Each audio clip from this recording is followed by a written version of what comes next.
We got a huge show tonight, Coach Cole. Let's give them a few minutes to get in here. They've been waiting on this one, man.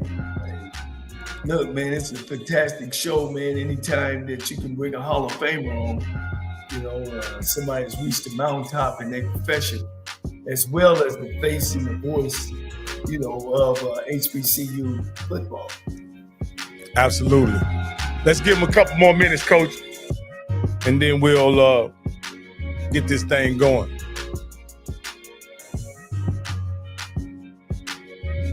Oh, yeah, they coming on in here now. I was at Prairie View, man, and, I was meeting some of coaches, and they know more about me than I know about myself. Hey, you done seen a lot and done a lot, Coach. That explains everything. Yeah, that's for sure. Hey, I didn't realize we were bringing Mr. Campbell, one of Mr. Campbell's favorite people on the show tonight. I learned that last night. Yeah, and then he got his Florida A&M real big. Nothing about a black college, nothing. He got his Florida A&M on tonight. All right, I'd like to welcome everybody to HBCU Coaches Corner. My name is Rocky, your co-host, along with the Rattler himself, Mr. Campbell, and our featured host. The reason why this show is called HBCU Coaches Corner, none other than my man, Johnnie Cole. Well, with no further ado, you know how we get this started, Coach. How you doing, Coach? Man, I'm doing great, Coach. I'm on my vacation travel. My first stop is Houston, that's where I'm at now. I'll be in Atlanta this weekend for the HBCU Black College Football Hall of Fame. And then I'm heading from there to Dallas and, see my son and make some visits. Then I'm heading up to Portland, up there to see my other son. And, of course, my brother's up there also. And I'll come down to San Diego for Juneteenth, I'm invited to a Juneteenth celebration in San Diego. So from there, man, I don't know where I'm going to be. I definitely I'll be somewhere. It won't be at home. So I'm taking real advantage of this summer vacation this year. Hey, Coach, you doing a world tour, looks like, Coach. Well, or a domestic tour in the States. Yeah. However you want to call it, Coach. Hey, Mr. Campbell, how's it going, man? How you doing today? Man, I'm excited. It's always good to have people that wish they would have went to FAMU to join us tonight. You know what I mean? So I'm excited about that. Get to hear about the other side of how they live, Yeah. So we got a guy that, is well respected and things like that. Actually, when he played, we'll talk about that. Actually beat the Rattlers. I think the one time he did beat us. You know what I mean? So he'll probably talk about that, man. I'm excited, man. This is a big show right here. Hey, when we heard a month ago that Jay would be inducted into the Black College Hall of Fame, I asked Coach Cole, is there any chance we could get him on? And Coach Cole delivered like he always does. I don't know how he does it, Coach. How does he know everybody that's anybody in HBCU sports? But hey, Rocky, let me say something. And Coach and I talk about, but what's amazing to me? But there's folks that got other things, and but they won't say don't nobody like Coach, and Coach ain't no good, and Coach should be in jail. Boy, they be all on their YouTube and stuff like that. But isn't it amazing how the truth comes out? Because respect is when people show up to your doorstep. Yeah. So, Coach, do not ever believe what they say, because half of us lie and the other half is untruth. How about that? Well, thank you, Coach. I'm glad you say that, man. And I try to do things the right way and treat people. My mother and father always taught us the basics. Treat people how you want to be treated, man. And I felt I've always done that. And the blessings have been coming, and, since this show have started. And, it's really a good feeling inside that, and I want to thank you two as well as making my dream come true, to be able to put our African-American superstars on the front page. And we got several tonight. Tonight, man, wow. You talk about a national known HBCU guy. And I guess I'll lead on to the introduction, Coach. We got some friends of his that's gonna show up tonight, man. That and that's gonna come on and give a lot of information. But the guys, Jay Skywalker, I met him through coaching and him being an announcer. He is the second coming of the voice of HBCU. And when I started, it was Charlie Neal, and it's been passed on to Jay Skywalker, which is doing it. He's doing even bigger things. He's doing stuff at the HBC level as well as the national level, man. And he's our guy. He come with the "I got 5" on it, and he's sensational. He inspired me to try to get behind, and I've been successful to get there, but I ain't nowhere near him. Without further ado, man, Jay Skywalker, he'll let you know he is the truth. He's from California, came all the way over here with these Southern boys, and I got Coach gonna tell a story. But welcome to the show, Jay Skywalker. Man, what a great introduction there. What a great introduction. And, hearing some of the talks that y'all were having, and one of y'all said, man, it's amazing, man. Coach Cole know everybody. That's great. But also on the flip side of that, everybody know Coach Cole too, for better or for worse. But that's everybody knows him. But I'm glad y'all can have me on there. It's always good to be around some of the people that respect. Coach Cole, don't take away from yourself. I mean, one of the best moments I remember in broadcast was watching you win that SWAC championship in football at the school. They said you couldn't win a SWAC championship back. Moments like that. So I was part of that journey, and you welcomed me into that in my broadcasting career. When I got into it, even back when you were at Tennessee State, you were always so supportive. So when the phone rings, I got to pick up when it says Johnnie Cole. Coach, man, I've been talking to some people about you, and one of the things that said that you was in Long Beach State. You're a West Coast guy. Through and through. And this is the worst I ever heard about Jay Skywalker. He was the 4th quarterback. Wouldn't get no playing time. And they doused the coach. And unfortunately, the coach was old and he ended up passing away. And people started coming to get players. But they left one player. And the man I'm going to bring on next is Coach Steve Wilson. And he'll finish the story. They end up bringing. Hold on, guy. He brought this 4th-team quarterback to Howard.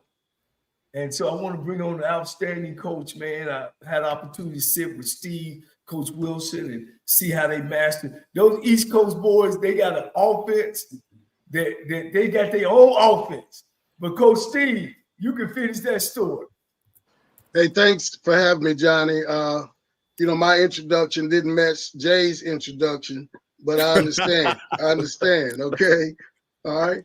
Hey, that was a true story, but we really knew what we were looking for, and he seemed to fit the mold, and it didn't take much for us to get going once he got here. So we did a lot of good things, and there are a lot of stories around what happened that year, no doubt. Well, it was actually 2 years. Yeah. That was the first time. That was the first time I ever heard I was a 4th-string quarterback at Long Beach. I mean, I was a comfortable third. I was traveling. I got in the game, but 4th string. Okay, that's the way we going when you to do get now. older, when you get older, the stories get bigger and bigger and bigger. So you might have been 15. Well, it ended up being a situation, guys, where you have to take a hunch. We had been building our football team, but the one position we had not put in place to do the things we wanted to do was quarterback. And we kind of brought Jay in and gave him the keys, and he was ready to go. So, just being able to find the right guy, but we also found the right personality that we needed in a year like that to be out front in the nation's capital. It was a national affair every day. We were live at 5 every day. I had to pull Jay out of drill so he could go do his interview at 5 o'clock. All right, but what ended up happening that was great is that we had the right showmen in front of the cameras, And he sold our program and our university very well during that time. Yeah. Jay, you're at Long Beach. They come get you. They bring you. You go from coast to coast. Did you know anybody out there? And it was a losing program. You know, that's the thing about, like, you know, prior to that, you know, some other schools I talked about going there, but Coach Wilson did a good job with my mom. She always kept saying, "When you going to visit Howard?" And I took the visit to Howard, and they sold me on. I mean, they sold me on, and it was, you know, I left there like, I'm going to be making a big mistake if I don't come see if any of this stuff they're telling me is true, any of it. And I'm fortunate for my dreams came true. I mean, and Coach tell you now, I never saw a football field. I never saw anything else. I saw, you know, the city of DC, and I saw how big Howard was. And the president at the time, Dr. Jennifer, you know, he sat me down and kind of said, "You realize that Howard University is the biggest thing that Black folks have in the United States of America." And I thought about that. And I said, even if it's not the biggest, if it's the second biggest or the third biggest, I'm in a good situation there. And if I get them to even talk about me as a football player in the nation's capital, you know, it would be a really good situation. So I believed in Coach Wilson. He took a chance on me, and the things he told me could happen, I mean, it happened. It happened. I mean, just imagine as a quarterback come in and, you know, he says, "Hey, if you do X, Y, and Z, you know, you're going to be one of the top 5 quarterbacks in America." In America. And when it was all said and done, I still have it. The draft guide, you look at Mel Kiper's draft guide, guess who's ranked the number 3 quarterback in America? Behind 2 guys that went first round. I'm number 3. Number 4. Nobody had me less than the 5th ranked quarterback. So dreams came true. Dreams came true. I want to say this. I don't know if Coach Wilson nor you guys were really the first. Coach Wilson, no experience coming from the NFL, coming to a coaching job, and you not necessarily his son, but coming from Division I school into Black college. And y'all two was the first successful instead of the Sanders. And you know, I get on them a lot, Jay. They think that the swag in me, I just started today. But there's been great players and great coaches as y'all two. Did y'all guys too really realize that? Well, we knew they had thrown the ball. I was a fan of the SWAC for years. They've been throwing the ball down there for a long time. In the MEAC, they hadn't. MEAC was primarily a run league. We came in and started throwing the football, and it was a big shock. My problem was that I didn't have anybody to throw it. And so Jay was the first guy. I had played in the AFC West as a defensive back where they threw the ball every down. All right. And I knew how to attack defenses. And we just taught our kids that system. And every week, you know, we had a chance to win, and we won a lot of them. Yeah. And Coach did the thing where he would showcase, you know. There were times, I remember we were playing a game one time, and it was all by design. He said, "Jay, I want you to take a hard roll out to the left, pivot, throw the ball across field." Coaches never tell you throw across field. You know that, Coach Cole. He said, "Pivot, square your shoulders up, and let it fly to Jimmy Cunningham on a 70-yard bomb to show off your arm strength." And then, you know, we're playing Delaware State, and it's the pregame Delaware State, you know, championships on the line for the undefeated season, and it is windy. It's windy as all outdoors. Coach Wilson knew I really didn't care about winning, because if you're a strong arm quarterback, you just cut it up. And we literally sit there. He tells the coach, he said, "Give me a cover 2 and give me 3 verts. Jay, stick it." And I'm thinking, okay, you're telling me stick it. I drop back, yeah, and I let it go. And you're thinking, okay, that was, you know, I could do that. You don't know how many players I've seen from Delaware State that saw that throw in pregame, Coach.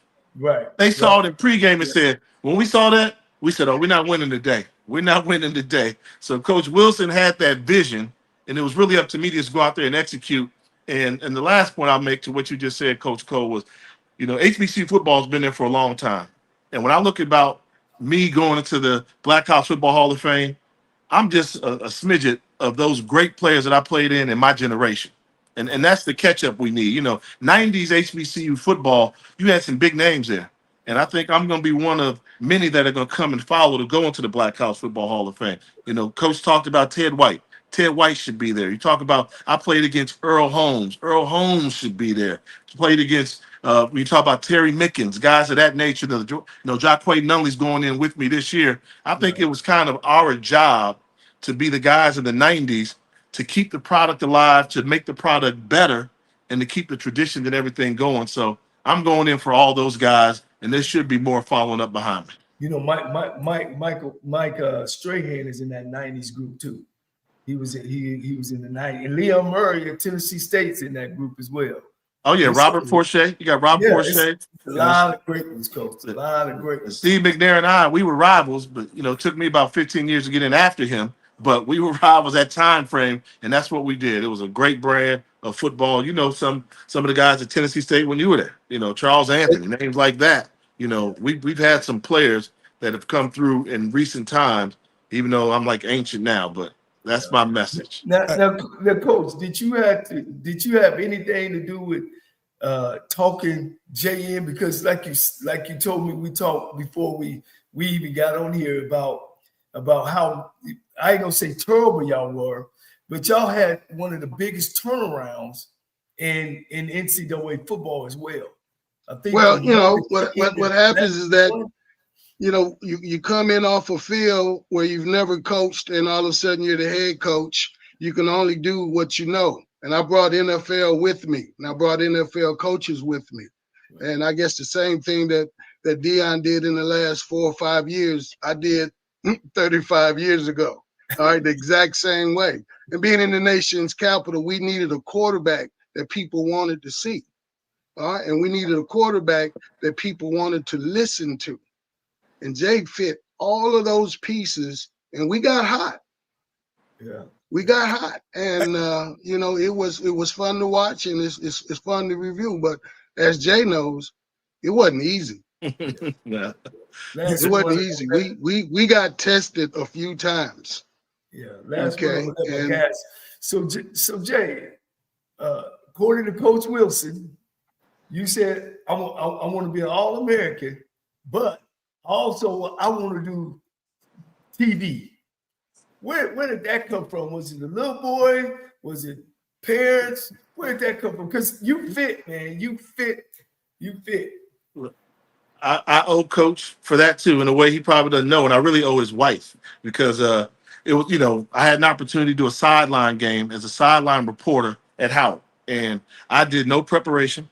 I did nothing. I went out there raw, and I'm gonna tell you, I was awful. And I was so when I went and saw it, I was so embarrassed. And then Coach Wilson called me and he said, what'd you think about the game you did and everything? And I said, man, I can't believe I was so bad. And I'm willing to give it up at that point. But Coach Wilson told me, his wife Kathy, and she said, you know what? Jay's got it. Jay's got it. If he works at it, he can do this. And I just needed that one person to tell me they saw something in me. And then the next year, was it a college game or it was a college game? I was a sideline reporter. I didn't study. I just went out there like, this is easy. I can do it. It'd be easy, no problem. It's a Howard sideline game. And the camera's looking at me and I'm looking away and people are talking to me and I'm just raw. And I was so bad that I think the competitive nature in me came out. And I asked that producer, will you give me another chance to do another game? And he really said, I don't know. I'm that bad, but but then when I came and did a game for him the next year, he told me I've never seen anybody improve so much from one year to the other.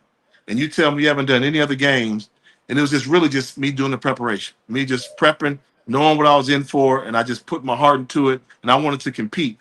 And I think it was because Coach Wilson and his wife saw something in me that I don't think many people did see. Well, Jay, let me say this: we know why you were successful at Howard, but I don't want to really talk about right now. Why are you successful at ESPN right now? Man, I've been fortunate. I've been for. Oh no, is that? Oh, you got to be kidding me! I'm getting ready to toot my own horn. There they go. There she go. Oh boy! You always feel better. We're gonna make sure you don't lie tonight, Jay.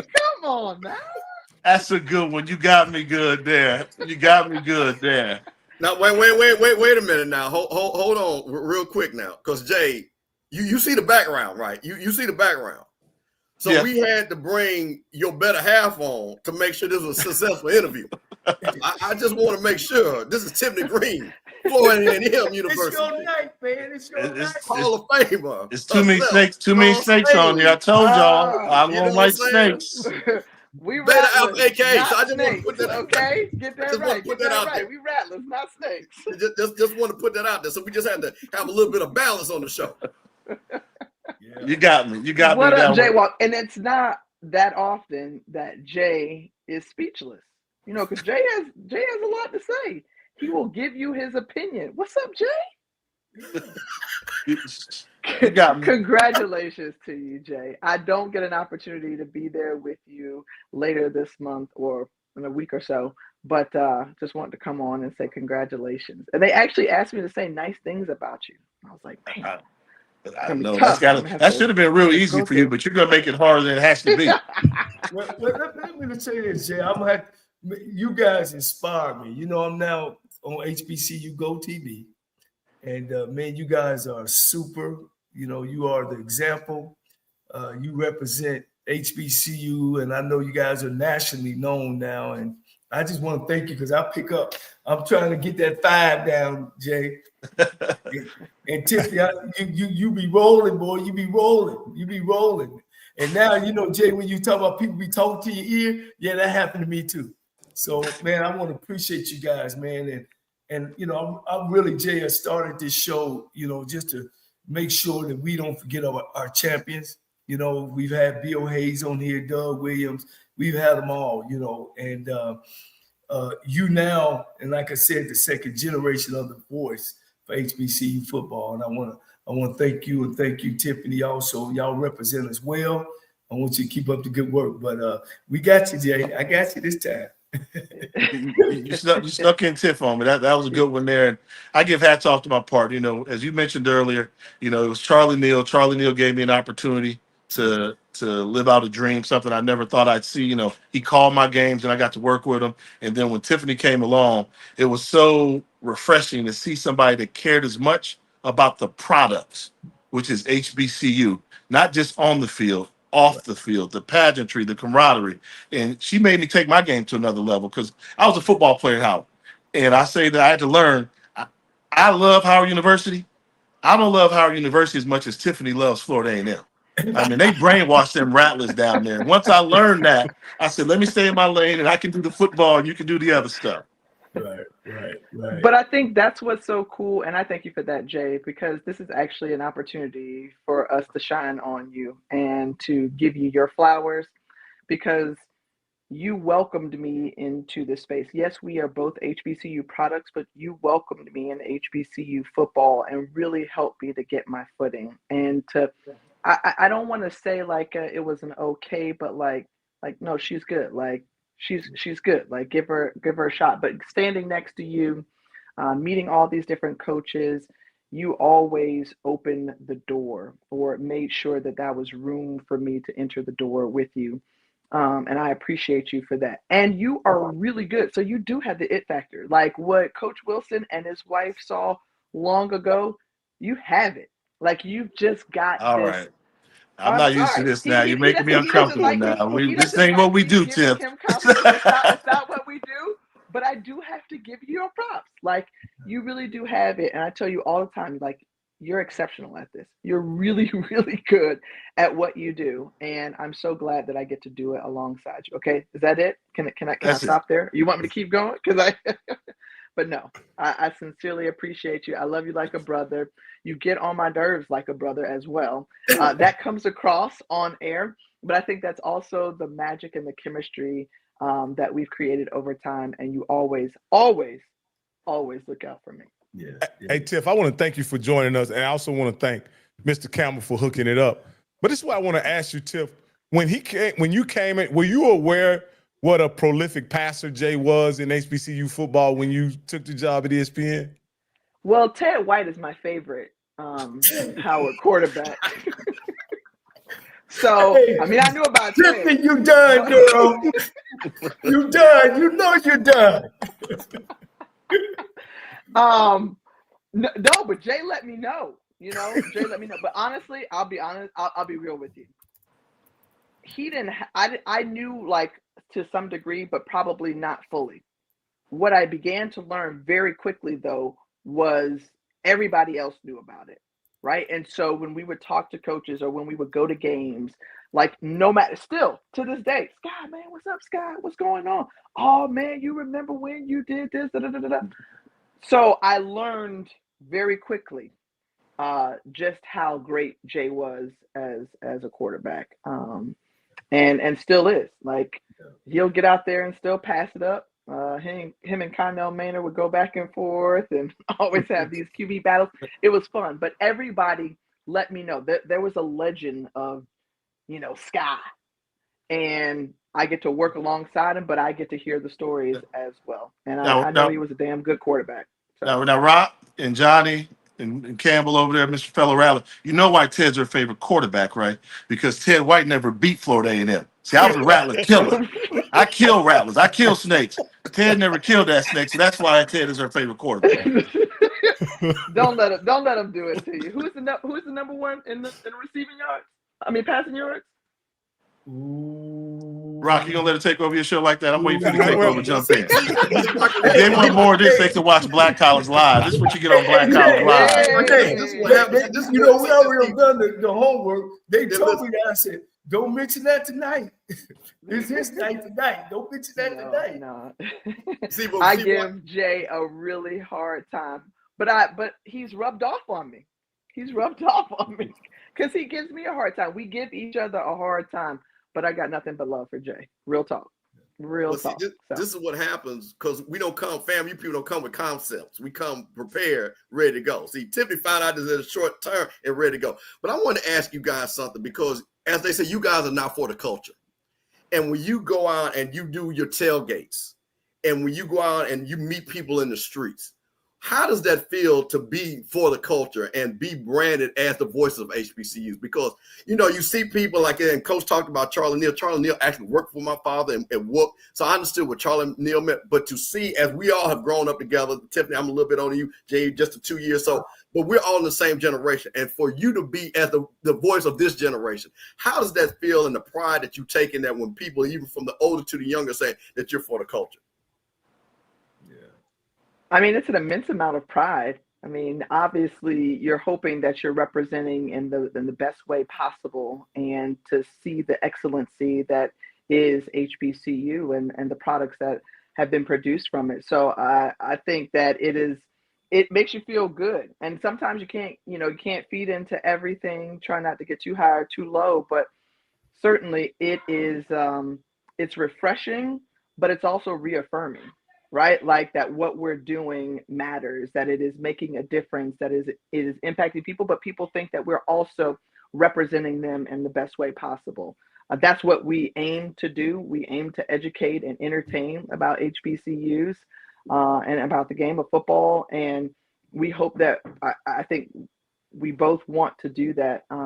So I'm extremely grateful, humbled, and blessed that people see us in that light and that we can be examples for, because I didn't have those examples growing up, right? Like what I saw from people who were broadcasting games, I didn't see a whole lot of HBCU games. I did see the BET games. But then just women in football, I didn't get to see that. So I'm glad I can stand as that example. But to HBCU products, graduates who love HBCUs, who put it at the forefront, and it's just as important to us as any other conference or group of schools as anybody else. I take great pride in that. It's probably my favorite part of the job. I mean, really, like when you go out there, and your peers, your folks, as we want to call them, when they see you, they're like, "Oh, what's up, man? Oh, that's Jay. Oh, that's Jay." And they ask you, "Oh, man, where's Tiff?" The same thing, Tiff. "Oh, where's Jay?" And we go back and forth, and you take the good moments. Like I like when I see young African-American women sitting outside our press box waiting for Tiffany Greene to show up because she's a history maker. She's a trailblazer. Who am I to get in the way of that? I like that. That's what it's all about. We're giving back, and you can see the impact that we're making there. And then for me, I also like it when, I'll go to Tallahassee, Florida. I'll go to Jackson, Mississippi, and whether the football team's winning or losing, I might have said something that the fans didn't like, but they'll let me know they didn't like it. But at the end of it, Oh, okay. And let me get this picture with you real quick too. Right. And we gonna get into that, Jay. Trust me, we gonna get into that about those two schools, just to let you know. But, and Tiff has seen it happen. It happens a lot. So as much as I hear about it, I also feel the love in the same way. I also feel the love too. It's all HBCU love, and I mean, I got the best job in the world. Yeah. He's got really thick skin, y'all, because he gets so many different comments, both good and different and not so good, and he handles it like a champ. Like, I don't want to be in his shoes in that space, right? Like, it's Jay's give me 5, it's Jay's opinion, and he stands strong in what he says or believes, and I love that because he can take some of that heat or a lot of that heat. I don't know how he does it. I'm glad I sit in my chair and that he gets to do what he does, and he does it well. He's built for that, so I give him props because he gets a lot. Jay, let me ask you a question about the kind of the negative feedback that you get from time to time. Do you think it's driven by your opinions, or back in 1993 you carved people up like Swiss cheese? Oh, I would say before Tiffany came along, they used to love me in Tallahassee. They used to love me. But I go to one defining moment. There was one year at the Florida Classic, I actually thought that Bethune-Cookman won the halftime show. And I said that on the air, and they never let me forget it. So ever since then, FAMU's just on it. The 363 yards and 4 touchdowns I threw against them, that don't matter no more. It's just that I said that the band wasn't better. How can the man he know all his stats, man? Oh yeah, you know that, Coach. As the years go on, they get better and better. Now I was a good quarterback. Now you're coming to Atlanta for a reason this weekend. It's not just because of the microphone, but but when I go to A&T, now that hate there that I get from A&T when I get the hate, that's because of what I did to them. I'm like one of the few guys, me and my boys at 93 Bison, we went down there. See, at North Carolina A&T, they couldn't even tell you who they beat for homecoming 2 years ago. But they'll tell you who they lost to in 1993 for their homecoming on national TV. We hear about that all the time. Oh, I was there at that game when y'all ruined G-Ho. Well, you shouldn't have scheduled us for G-Ho. Now, what am I supposed to say about that? I got to call it like I see it, right? Right. One of the things that of course, I'm older than everybody on the show, but and I got the only reason why I did go to black college is because I see Doug Williams and I heard Charlie McNeil's voice. Now, what got me was we don't see us as you, when I'm saying us as commentators from black colleges to do black college games. Every time a black college game come on, there's a bunch of guys on this show that don't know anything about the Patriot, don't know nothing really about the past, but what they don't slid to them. You know what I'm saying? Does that have any? Do you guys ever think about that? I know you two guys are right now sitting at the spot, but does that ever bother you or Jay before you got into this? To say, damn.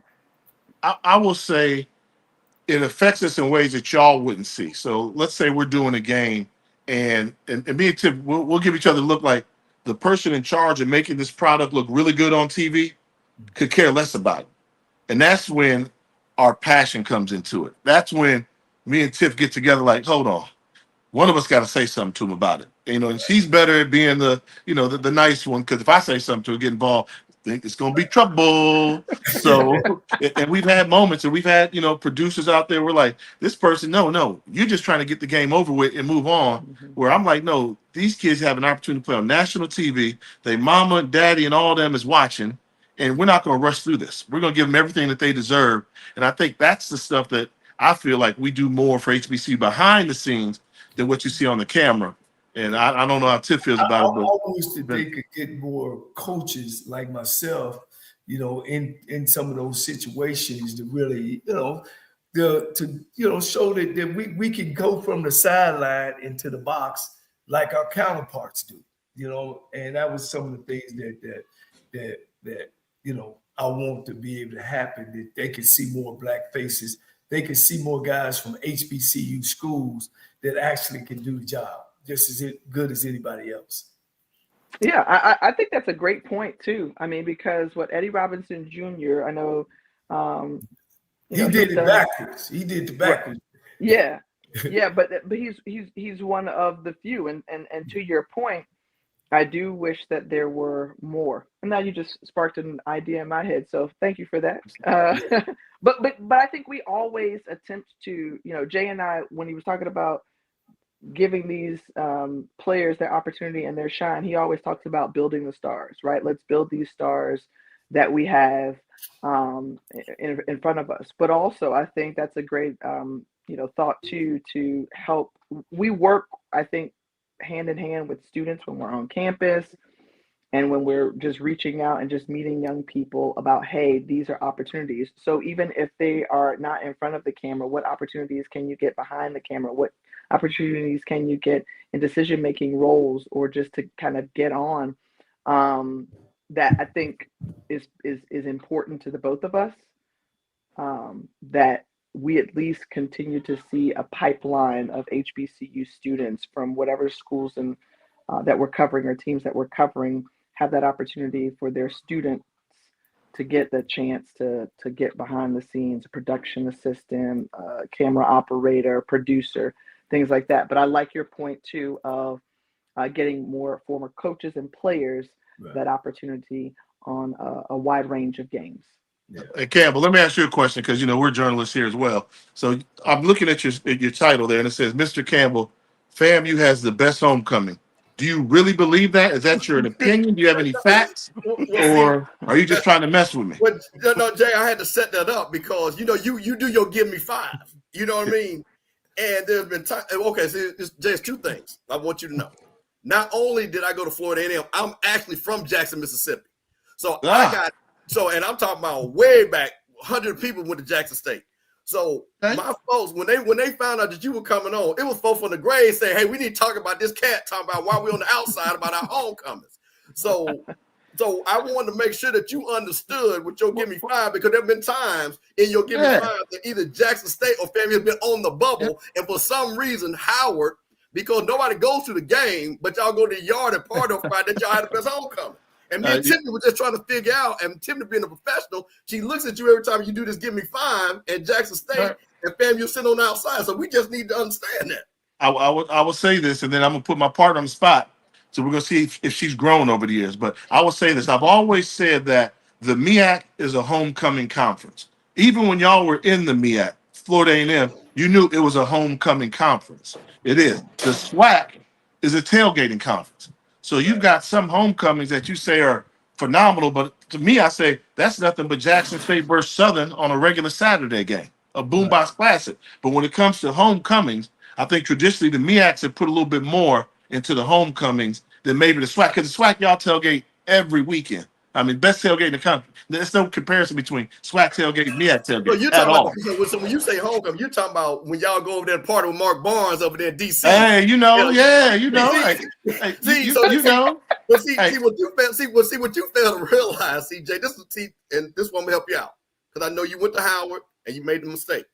But see, when you were in the SWAC, you don't have to leave the party because the party is already there. That's why we don't have to go change our clothes and go to some club and stand in line with it, because the party's there. So that is homecoming. So see, what you're talking about is just standing in the brick. That's just tailgate. That's just tailgate. Our homecoming, you still, I've never seen anybody put 50,000 people on the yard, 50 to 6,000 people on the yard on a Friday.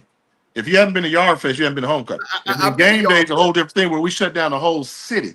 And you're going to test my street cred. I go so far back with Jackson, Mississippi, that my picture used to be on the wall at a place called Peaches Cafe on Ferris Street, huh? Peaches on Ferris Street. Johnny T's my guy. So that ain't going to work. But I got my question is, y'all have 50,000 on Friday, but you have 5,000 on Saturday. The stadium only holds 5,000. The stadium only holds 5,000. We have 100,000. But let me ask you this. They watching the game out the dormitory. Tiff Greene. Yeah. FAMU homecoming better than Tuskegee homecoming? Oh, okay. See. She wants to say it is, but she's so loyal to FAMU. Well, hold on now. Well, wait a minute. We talking about your give me five. So that could be my give me five. I put Tuskegee ahead of FAMU's homecoming.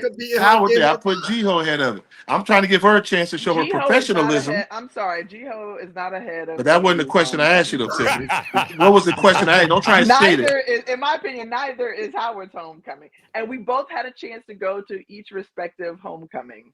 Answer the question. And we Is did. Tuskegee homecoming better than Florida A&M?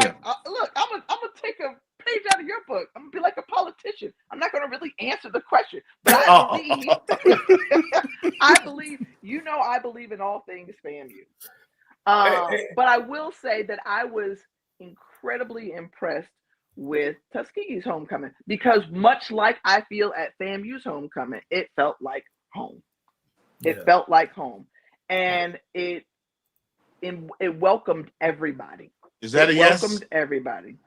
But FAMU's homecoming will still reign supreme. See that? I mean, God. Forever and always. But I gotta tell you, I really thoroughly enjoyed Tuskegee's homecoming. I would go back to Tuskegee's homecoming before I went back to Howard's homecoming. Yeah, because now you got to throw hate in there. Now you got to throw hate. You have invoked FAMU and Tallahassee. I don't know how many times within this conversation. Okay, it's two rattlers. It's two rattlers here. You just decided to just dip FAMU in there every time. So now I am inciting, a little something. We're going to have to suspend. We got to suspend Bishop Campbell for one show because we always have Florida A&M person on. That's what they do. I mean, that's what rattlers do. Hey, you minus one show, Coach Bishop. Hey, one show we didn't have a guest. He brought the head custodian on the show. You know what? He was the best one in the nation. Hey, that's the thing about FAMU. You talk about a whole lot of stuff besides football. There's always something with FAMU. You're going to talk about a whole lot of stuff besides football. We're not even going to get into what's going on now, so I'm going to leave that there. So, wait a minute. Now I'm going to let Tiffany handle that. I was wrong for that. I'm sorry. My bad. I'm wrong for that. One of our viewers asked both of you guys, how much media attention will Michael Vick and Deshaun Jackson bring to HBCU football? Will you go first. I think it'll be a healthy amount. I don't know that it will be the same as what we saw from Deion just because personalities are different. Like Deion was such a magnet. He drew the cameras. He had his own cameras there. But I do think we will pay attention to it, certainly in the build up to the season because of, their careers. But I think after the first few weeks of the season, it could kind of settle off. But I think initially we will get some more, it'll get some more traction or love. I will say, I think the Michael Vick hire could be a really good one. Because, if you know that area of the country, I mean, Michael Vick is loved across the country, but they love him in that Tidewater area down there, or the Hampton Roads, or Tidewater, whatever you want to call it.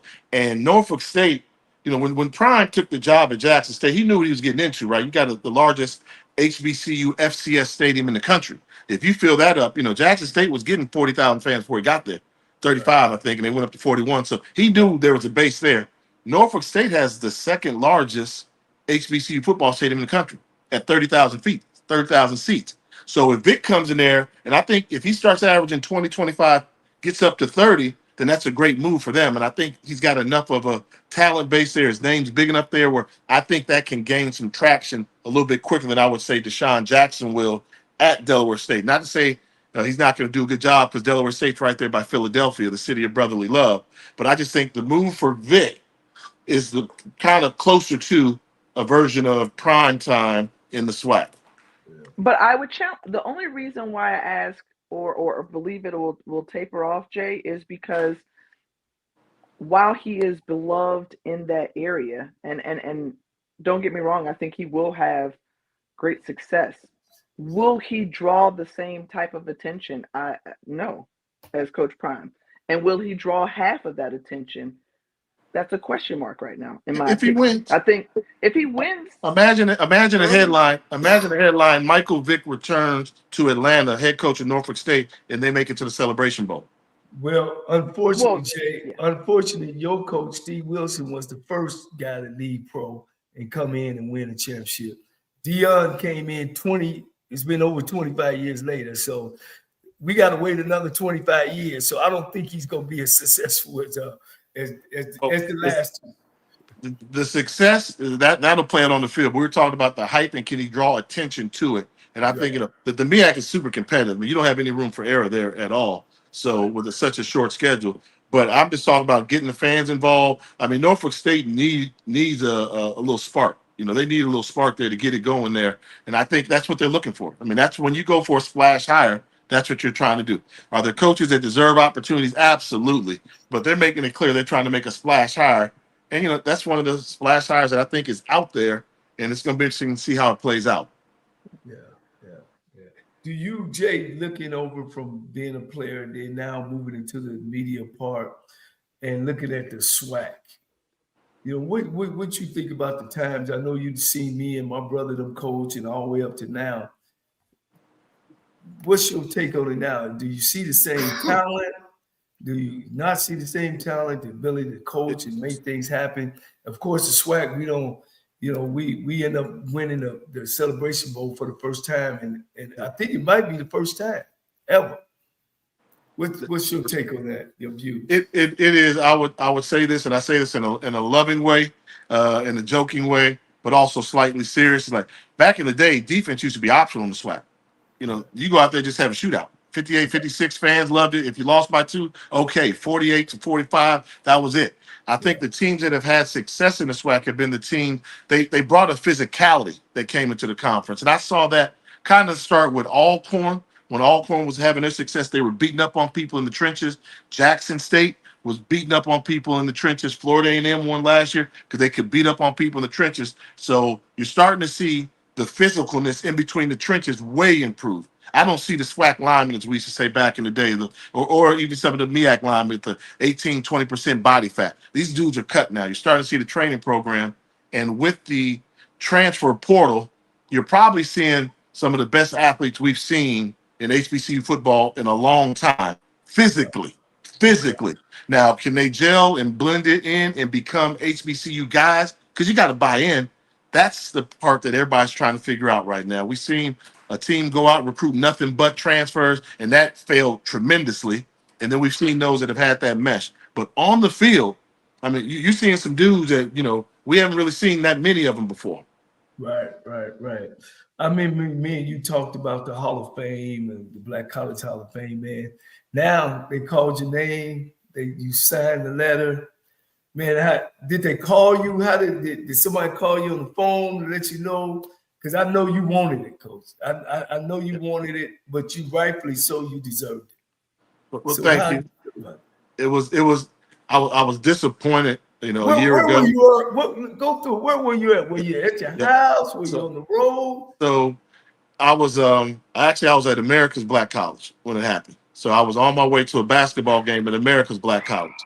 That is Howard University. So me and my son, we were going to see one of his high school teammates play at Howard. And as I was walking there, Shaq Harris kind of set me up. Shaq set me up and he said, "Hey, you know, we got some guys we're looking at talent-wise for the Legacy Bowl.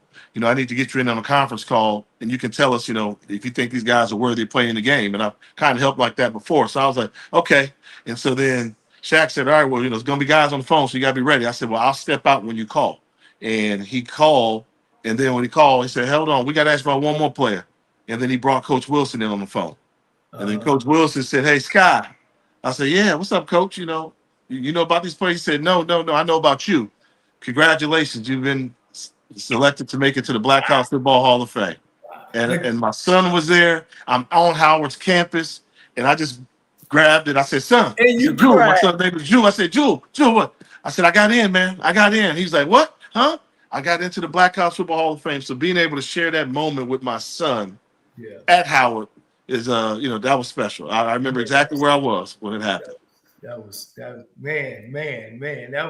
That's what it's about, Coach. That's what it's about, man. And I'm glad we had an opportunity to present you to our audience. And y'all got to go ahead. Y'all got some questions. I know. Yeah, I got some questions for both Jay and Tiffany, and y'all can answer the question in whatever order y'all want to. If y'all could have any other job than the face and voice of HBCU college football, what job would you guys want In sports or out of sports? in sports? In HBCU sports. I would say it's once a year where I wish I was a college football coach, and it's only one time a year, and that's when the FCS selection show comes out and the HBCU team is getting ready to go into the playoffs. I wish I could be that coach of an HBCU coaching against a non-HBCU in the playoffs, where they think they're gonna come in and out-coach you and outsmart you. I wish I could be that guy to be like, okay, to be on the winning edge of that. That's the one time I ever wish I coached. Now go ahead. I'm sorry, Tim. Go ahead. I'm sorry. No, I was going. Now you're on the inside. Now we got 3 teams that done that. We got the 78 Florida A&M team. The one that And won we the got national the championship. 98 and 99 Tennessee State team. The only one. Just to They remind done you that. only Florida A&M for only one to ever win the FCA championship, and 98, 99 Tennessee State team up 21-1, beat every white school that they predominantly white school that they played. So I just want to put that on you now that you on the inside. Now, Coach, Coach, now I know that. Now you're coming at me, man. You know I know that. Now, what I'm not going to talk about is being the number 1 ranked team in the country and losing in the first round. That's the part that hurt me. But let's also give credit to FAMU too. That team they had, them Rack Boys. Them Rack Boys almost won a national championship. They made it to the semis, I believe it was. So that was the last most impressive run we see from HBCU. It's all love. Love the job he did at Tennessee State. I mentioned Charles Anthony earlier. I know how y'all were the number 1 team in the country, which brought a lot of pride to everybody. So we got some unfinished business. We agree. As HBCUs, we got some unfinished business. Did well too. Division 2. Winston-Salem, absolutely. Absolutely. Yeah. Go ahead, Tiff. You can go ahead and answer the question. So I can. She wants to be the head of the J school at Florida A&M. Does that count as a sports job? That's not nice, Jay. I would want to be like an athletic director. I see that, Tiff. I actually see that being a job that you could do really well at, for sure. Hey, let me ask you this, because I didn't get a chance to ask Coach Jay. Jay, you guys, now this is according to Wikipedia, so you guys have to correct me on this. You guys were 11-0 undefeated at Howard, and they seeded y'all against the defending national championship team in the first round. Yes. Is that true? Yes, and that hurt. That hurt because all season long we have been playing, thinking if we get ranked in the top 8 in the country, we're gonna host a game. And, you bring anybody to DC at that time, on our turf or place at FedEx Field, we'd have got you. And when they announced that we made it, but we knew we were gonna make it, but then they said you're going to Marshall. Like, really? Well, where's the fairness and equity in that? And Marshall ended up going to the national championship. But, we went there, gave them a run for the money. One of the things was, tying them up 14-14 there. We still remember that like it was yesterday. But, that's the way the cookie crumbled back then. We didn't get a fair shake, but, still can't take what we accomplished. Wow. But looking at they went all the way to the championship and ultimately lost in a very close game to Youngstown State. Do you still think you guys were one of the better teams in FCS, even though you guys were HBCU? Yeah, if we play Marshall on 11 playing field, I think we beat them. We go up there, at Marshall, we're a throwing team. They just ran the ball. They had a crown that was about 3 feet. So I had small wide receivers and, Jimmy Cunningham and Gary Harrell, and you try to throw the ball to them out there on the hash, they look like little dots and ball sailing, and it was wet out there. We didn't get a holding call, came down mysteriously late. All those things there you take aside. I mean, we felt we had already beaten, 2 teams. We'd beaten 4 teams ranked in the top 20 that year, including Towson, who was in that, was ranked in the top 15. So we were a confident bunch, and, we could throw it with anybody. And we scared the daylights out of them. If they weren't playing us at home, then, we'd have made a historical run. I really believe that. Wow. Jay, have you ever had in your vocabulary, my fault? You said you had them little bitty receivers. If you overthrew them, it was their fault. Well, that's the thing about it. Hey, my little guys had hands.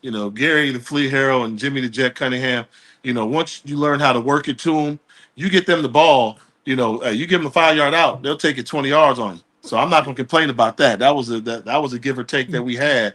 You know, you try and come up play man-to-man coverage, I'm just licking my chops. So those are my guys there. You know, we had enough blame to go around. We weren't a perfect squad, but we were damn good. Well, Hey, Jay. who was your backup? You probably didn't even let him warm up. You took all the throws. Who was your backup at that time?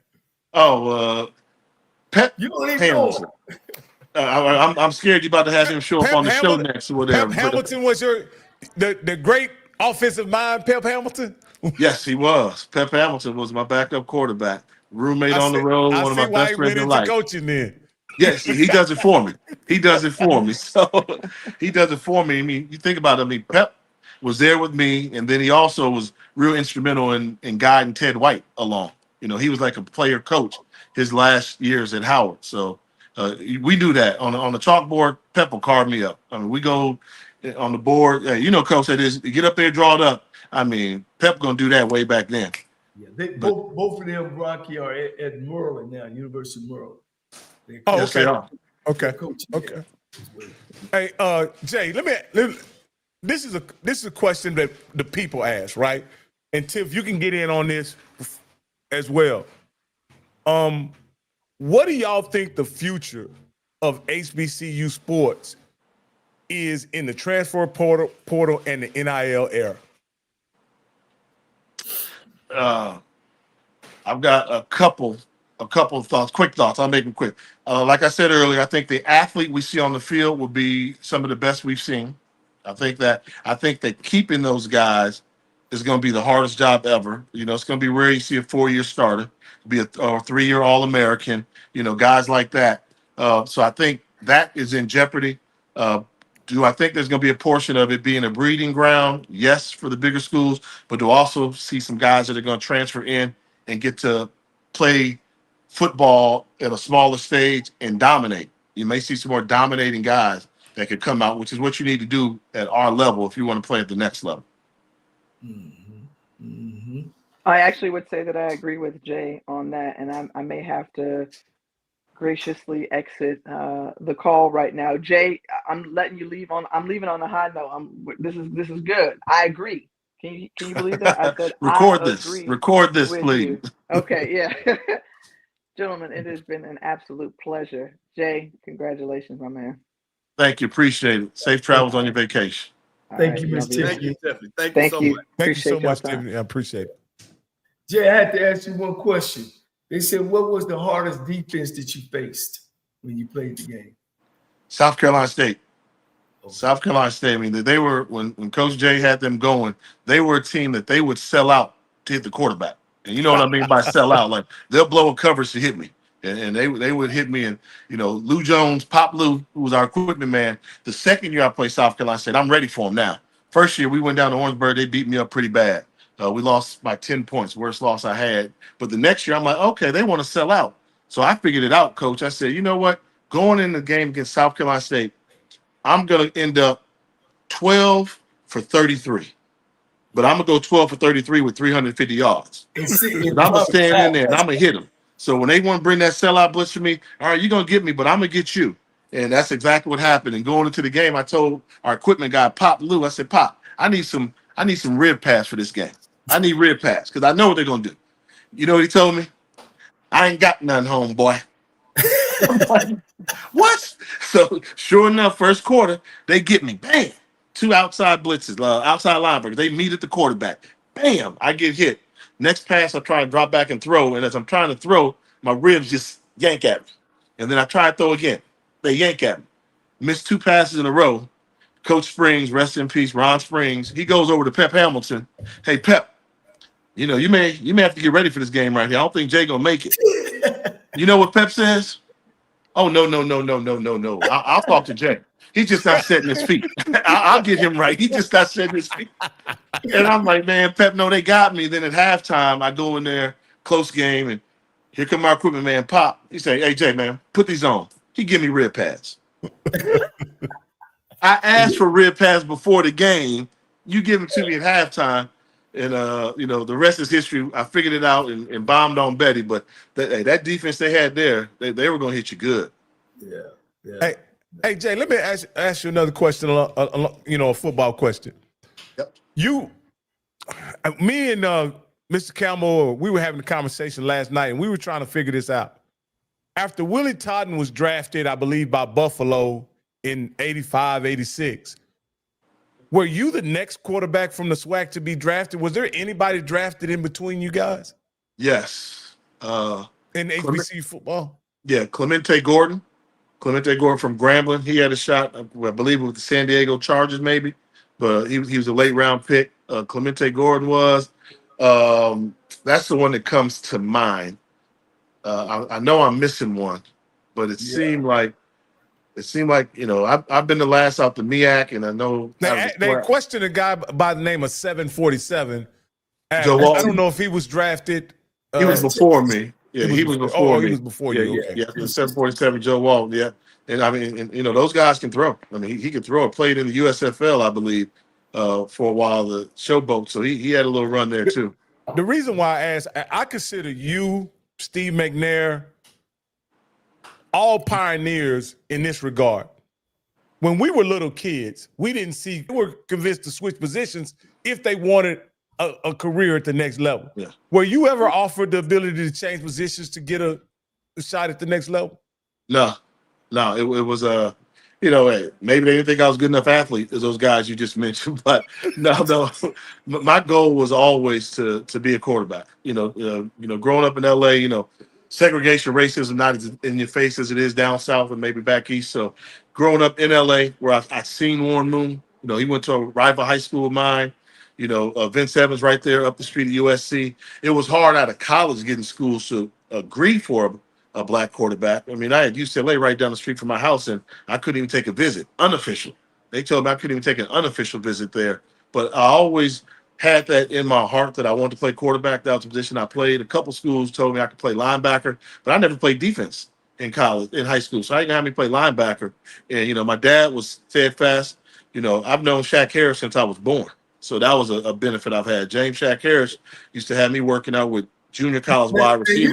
You're not kin to him, are you, Coach? Well, that's my godfather. Yeah. Okay. So that's my godfather. Not blood kin, but not blood kin, but that's my godfather. Right, I got you. And with my dad, Louisiana boys, and he actually played, in college with my first cousin. So I always had those guys in front of me that said, you can play quarterback, and told me what I would have to do. It was always in front of me. It was, Shaq told me you got to dominate at this level, and you got to do that. When I played in the NFL, I was the sixth black quarterback. There were only 6 black quarterbacks in the league when I came in as a rookie. Yeah. So Jay, you from California? Did your people move out of there? Are they from Mississippi? Or most people from California from Mississippi? How you get so black? Louisiana, Texas. Louisiana, Texas. My daddy's from Colfax, Louisiana. He was from Colfax, Louisiana. Got a lot of family in Monroe. So I say most of my folks are Grambling folks, So I got some relatives that went to Grambling. So and then my dad went out there. He left Louisiana when he was 16. And my grandmother said, "You will die out here."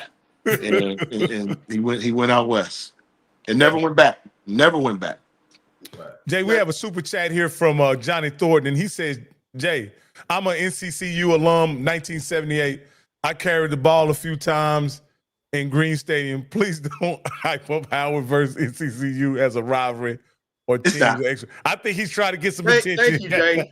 Thank you. It's a new rivalry. It's new. I mean, we lost some of the ones we used to rival with. When I was there, it was A&T and Florida A&M were the ones where our rivalry games in South Carolina State.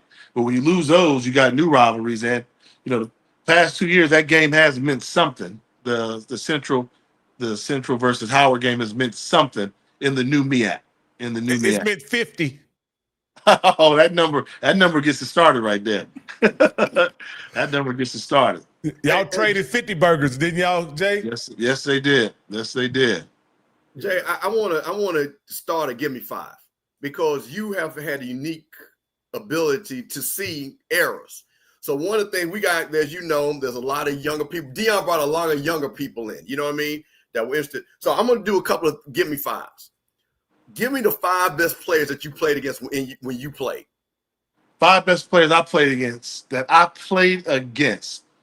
John Theory from Alcorn State. Drafted by the Bears. What was that? Drafted by the Bears. Yes, drafted by the Bears. Joe Mumford from South Carolina State. Oh man, who played? I want to say Matthew Steeple from Morgan State went on to have a great career in semi-pro football, indoor football. You got me thinking. You got me, and I'm missing folks, and I'm gonna hear about it Did you too. play against McNair?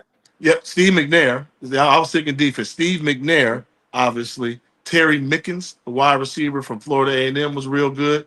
Marcus Hinton, the 6'6" wide receiver turned tight end that played for McNair at Alcorn State, was he probably the other guy to round out that list. All right. Now let me ask you the next give me five. Well, one of the things that you've been able to see is now you've seen the newer generation. Give me five, or just overall. So we'll just say the 20th century and the 21st century as the cut line. Give me five of the greatest players from the 20th century, the Jerry Rice and that, but now the new guys that you've watched, that a lot of guys, because they have not made the NFL, but they're great players. So give me five of the old school and five of the new school. All right, let me start with these newer guys. I'm gonna tell you the guys I've covered that I've seen. Yeah. And I've got a little run in it now. Bruce Eugene, Grambling State University. I mean, the way he dominated through the SWAC, he made it look easy. The most electrifying player, and he's got the all-time great, Tariq Cohen, the running back from North Carolina A&T. I think there's no debate. Those two will probably be the most dominant that I've seen. I saw Tavares Jackson when he was at Alabama State, the job that he did. Another guy that doesn't get his due and scratching my head, and I'm sure y'all know about a guy by the name of Robert Kent, quarterback, Jackson State. Superman could really do it. You know, what happened to him his senior year, I think, is a travesty, and that was tough for me to watch. And then I'm gonna say those rack boys. I mean, those rack boys. That wide receiver crew at Florida A&M, Kanan Lamb, Jaquay Numley, forget the other guy's name. They would, you couldn't go to sleep at night. Those guys were going to do it. So I would say in that modern era, those would be the ones I would put Ted Sweet Flight White, Howard University, the way he dominated as well. You couldn't sleep at night there. So I would say those would be my new generation guys, I think, that are HBCU legends. Let me put one more in there too, different position. Teron Armstead. The University of Arkansas Pine Bluff, he was a grown man back then. What about Sean Wallace? Sean Wallace was a man. Sean Wallace was dirty, nasty, gritty. He was a honey badger. He was a honey badger. Very smart football. Yes, he was a honey badger down there at Southern University. Yes, he was. Let me ask you this, Jay. Wait, Rocket. Let me ask you. You got another? No, I want him to finish about. What about your five old school all-time players? Oh man, you're not gonna get me in trouble. I'm gonna see all these dudes. They're gonna go looking to fight me. They're gonna go looking to fight me. No. You can always start with Walter Payton, right? I'm gonna take the easy way out there. And I'm gonna say James Harris, Shaq Harris. I'm gonna say Doug Williams. I'm gonna say Steve McNair. I'm gonna say Willie Cotton. I'm gonna say Pernell Dickinson. And I'm gonna keep it all quarterbacks. Them dudes gonna fight me. They're my brother. All them gonna be there. They all quarterbacks. Yeah, that's all right. Hey, Jay, it's funny that you mentioned that because my line of question was gonna be about HBCU quarterbacks. I come from watching Power 5 and Group of 5 football, right? Yep. And the quarterback position has always been highlighted at any level, right? For some reason, the last 5 years since I've been watching HBCU football pretty much exclusively, it seems like so many teams have struggled at the quarterback position. What are you and you have been, and I'll say this, in your broadcast, you often are really fair and honest with the quarterbacks. You often hint to development as being the primary issue and the patience with the quarterbacks being the primary issue. But can you just give us a longer answer about what do you think the issue is with quarterback at the HBCU level? I think a lot of times we don't allow kids to play through adversity. It's such a win-now culture throughout.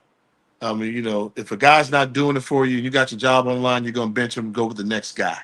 I don't see that. I mean, it's ironic. I'm going to the Black College Football Hall of Fame in Atlanta.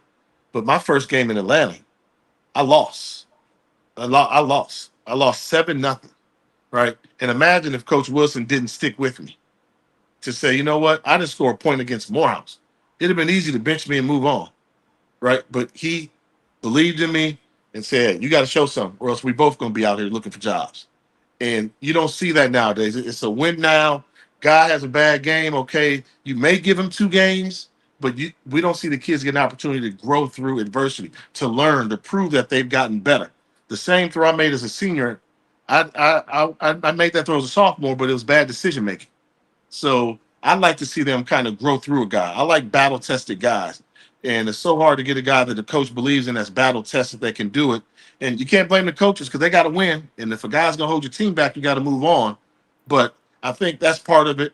And, and sometimes it's just, the running has come back into the game. Running is a big part of the offense. It's almost like cheat code. If you tell a kid, hey, I just need you to get a first down. I don't care how you get it. Well, playing quarterback is still about how many passes you complete. But if a guy can get away with just running for it, oh, okay, I just run for it, coach. That may cover up some of his flaws. And when it comes time for him to make a throw in the pocket, well, were you part of the problem as a coach? Were you telling him, hey, just run for it, just get it, we'll get it next play, right? Or do you believe in him 3rd and 7, he can pick you apart from the pocket and run if he absolutely has to? Coach, and I also want to say this. You did a game.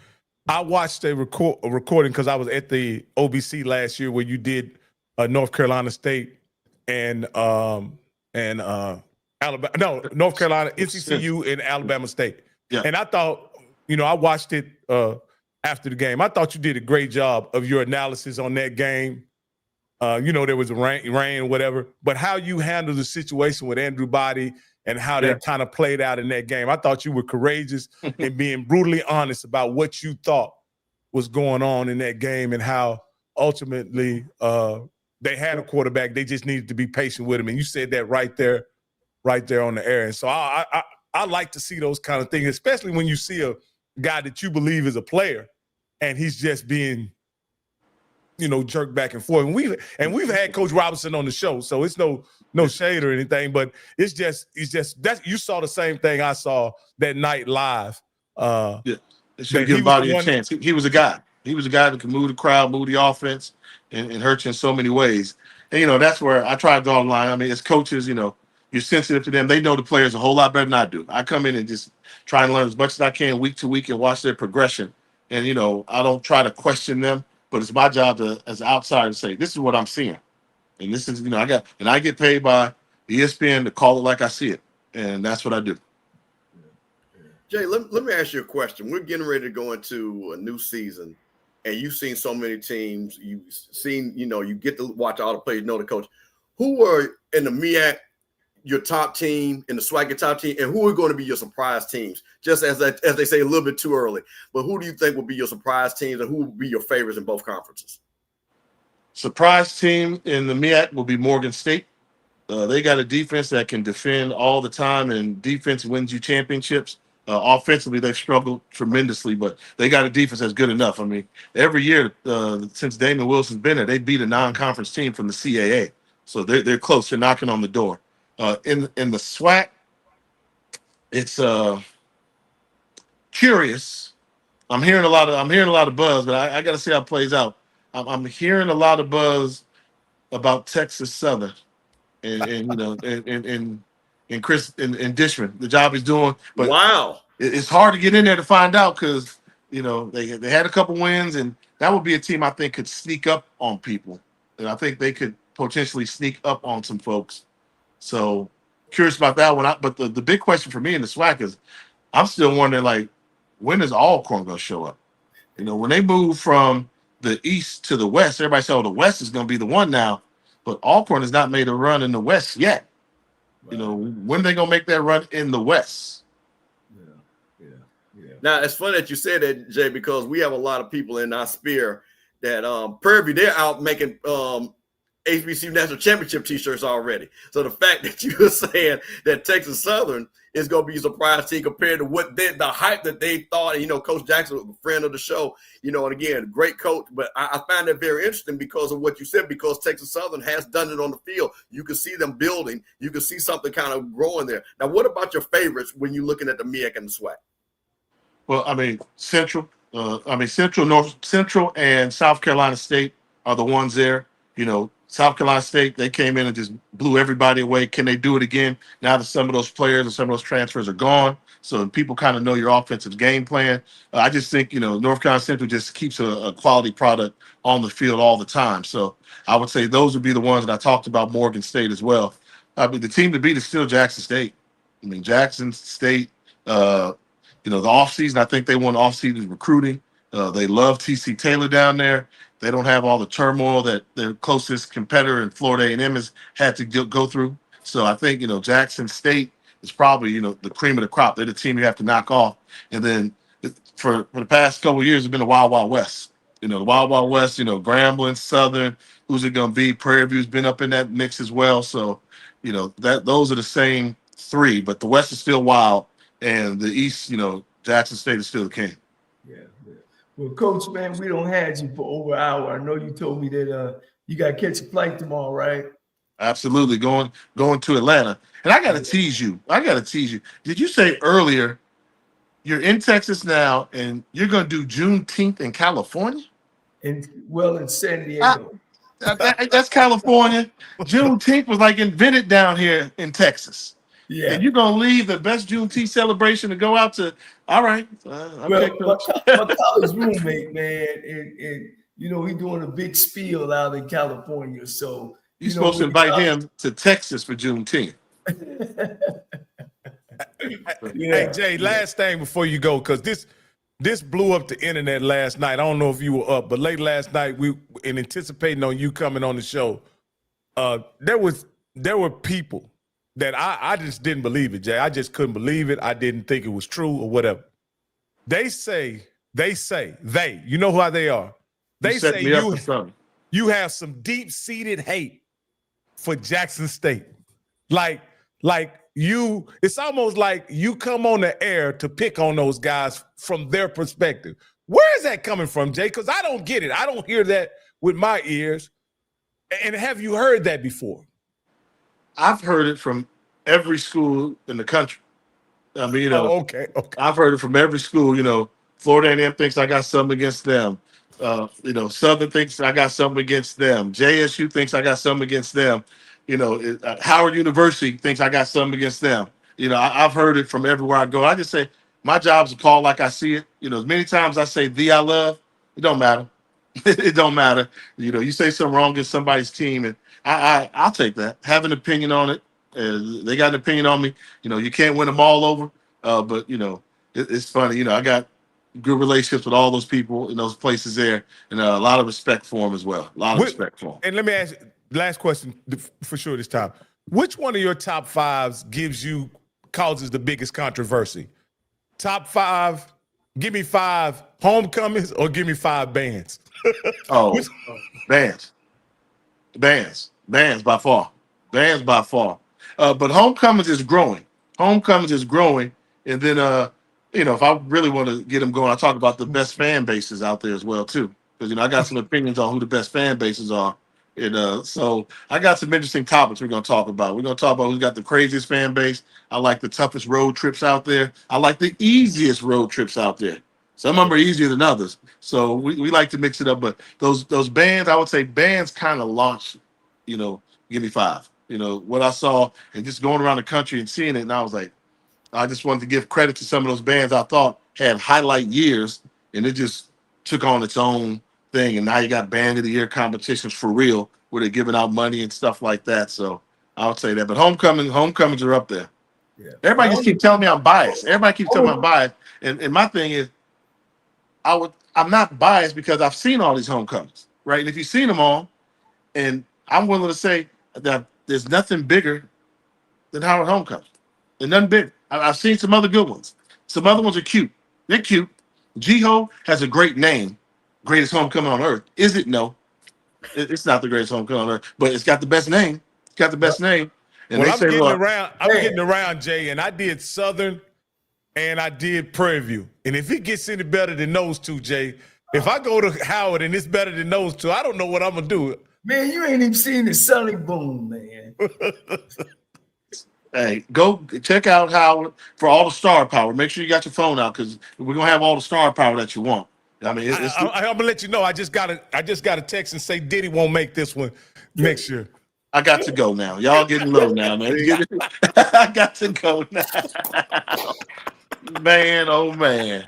Hey, All right. look, Rock, what's your school, Rock? At least Campbell's going to declare where he's from. What's your school, Rock? Hey, Coach, I went to a small school in Texas. That's all I'm gonna divulge, Coach. We don't have a football team, basketball he ain't team. no HBCU guy, man.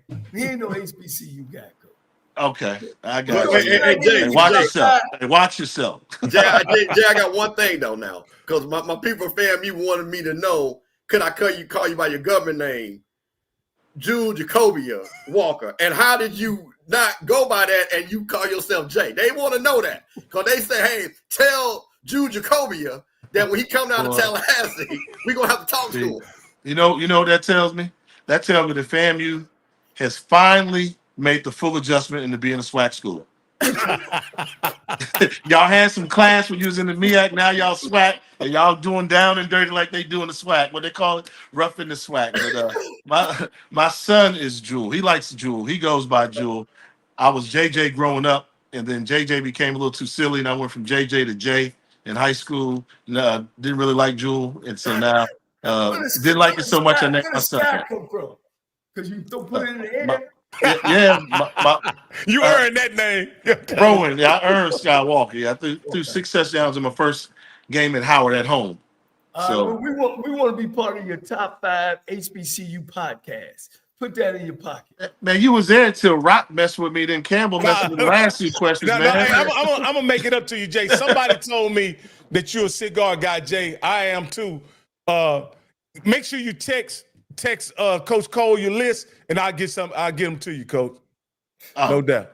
We're gonna do that. That Padron anniversary series coming your way. 10th anniversary or 20th? 64 anniversary. Oh, 26 okay. is the best. 26 is the best, but Oh, you I said do 26 Padron. and My bad. 64. I thought you said Perdomo. You said No. Padron. Oh, okay. Excuse me, I went to Howard. Oh, I went to Howard. My bad, okay? sir. Yeah, I My went to apologies. Howard. Talk about some Perdomo to a Howard guy. Will it be straight cut or V cut, sir? Depends on which one it is. Depends on if it's torpedo. Got you, for sure. I look forward to meeting you someday, Jake. No Same doubt. here, same here. We'll fire up a cigar together. JC did it for you, man. Appreciate you. Thank you, man. Thank you. Thank you, Jay. Hang in there, Rattler. Okay. Absolutely. Take care. Wow. Okay, man. Oh, that was awesome, Coach. That was absolutely. Hold on, let me get y'all back on here. All right, got you, man. That was absolutely awesome, Coach. Yeah. That was incredible. Jay was a sensational guest. Cameron, you pulled one, baby. You pulled one, baby.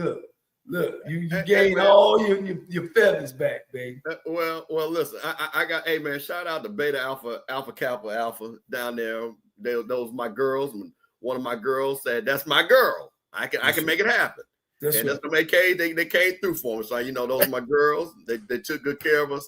Does any of those ladies have a thick in their moniker? Well, no. This one, she's a little troublemaker. Her moniker. She called little troublemaker. Oh, okay. Little troublemaker. She knows who she is. So that was good, man. And to be able to get Coach Wilson in, man, and of course, Jay is the face of HBCU. Him and Tiffany. Matter of fact, we can't get no more bigger coach. We don't got all the coaches. Now we don't got the black college journalists. Shit, I don't know what's next. So maybe presidents. Maybe we need to look at some presidents to see if they would come on and kind of talk about black college football. I mean, black colleges, period. Hey, we got to get some presidents hired in some places. So I know. we almost got like 20 positions. Well, let me say this here. Campbell, can you give us an update on what's going on in FAMU? Because yeah, I can. Well, I can, and I will say this. Hey, man, let me say this: how bad it is in Florida. The University of Florida was bringing in one of the top presidents in the nation from the University of Michigan. And because he had a DEI background, they voted him down. And this man has gotten Michigan as one of the top schools in the nation, one of the biggest fundraisers in the country. And because of the backwardness of DeSantis, they wouldn't even let this man be the president of Florida. So what do you think that's going to mean with Florida A&M University? So we have a person that is not qualified. We have a person that does not believe in the values of Florida A&M, and the Rattlers are going to strike, and they're going to make it very difficult and make it very well known. Did that 750 get voted on?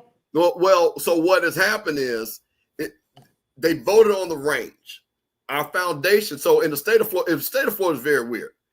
The state only gives you $200,000 to the presidency. Everything else has to come from the school, a la fundraising. Oh man! Foundation. So our foundation is separate. And they're like, hey, we're not about to give nobody no $250,000 raise after our president has led us to be the 6-time #1 HBCU. You know what I mean? And you talking about giving you $200,000 more. So that's just insane.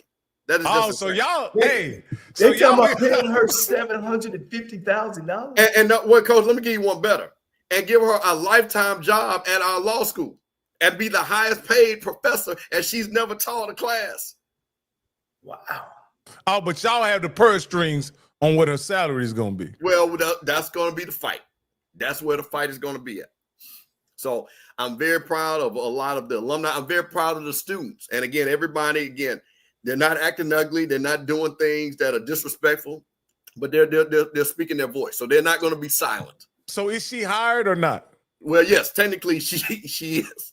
Well, technically when she meets through the board of governors who denied the University of Florida, she will be. So I think that's in the next week. And the only thing she's guaranteed at this point is that $200,000 that the state is paying. Technically, yes. Wow. Yeah. Wow, Coach. Wow. Man, Coach, you know, man, looking back, man, since we've been doing this show, boy, I know we talk about Florida A&M, boy. Right now, I wouldn't be giving them a badge of honor, boy, because y'all been going through it, boy. Well, Coach, let me tell you something. And this guy, Coach, you understand this, and Rock, I want you to understand this. Jake can understand this. Our HBCUs have been around for 100 plus years. We've seen a whole lot worse from a whole lot better. So it's about being resilient. So we went through things before. You guys said, man, we went through segregation and we made it through. Don't we got some news, Rocky? Some really kind of yeah, we got some bad news. Yeah. I actually closed that when we were talking, but I can bring it up, Coach. Yeah, and unfortunately, it's one of our beloved HBCUs. Well, and I'll bring it. I'll bring the breaking news. Hopefully, I'm praying that this blow over, or it's not true. Well, but Coach, at the same time as you say, you hope it blows over, Coach, but you also want justice to prevail as well. Because you hadn't heard about it, Bishop. Yeah, well, go ahead and set it up, Rocky. You getting ready to set it up? Go ahead. Yeah. Let me. I'm looking for. Well, while you're doing that, Rocky, I guess I'll talk a little bit. So, once again, we're having an issue where there is been some allegations against the Texas Southern athletic director. Right. And one of those things that, again, as we're in these situations now, and what you hope, and again, and I'm saying this on both sides, what you hope is not what you hear, as they say. You hope that's not what you hear, because we want to represent our universities. If you work for our university, we want you to represent them the best way. And so now this is an issue, but I think Texas Southern did make a very strong statement that they would do their due diligence and doing the research. I'll play this right quick, guys. Wow.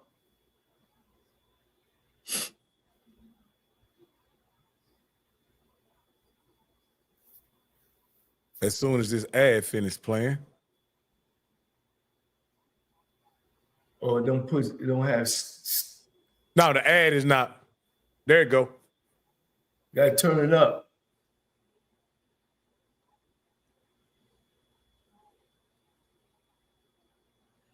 You got to turn it up.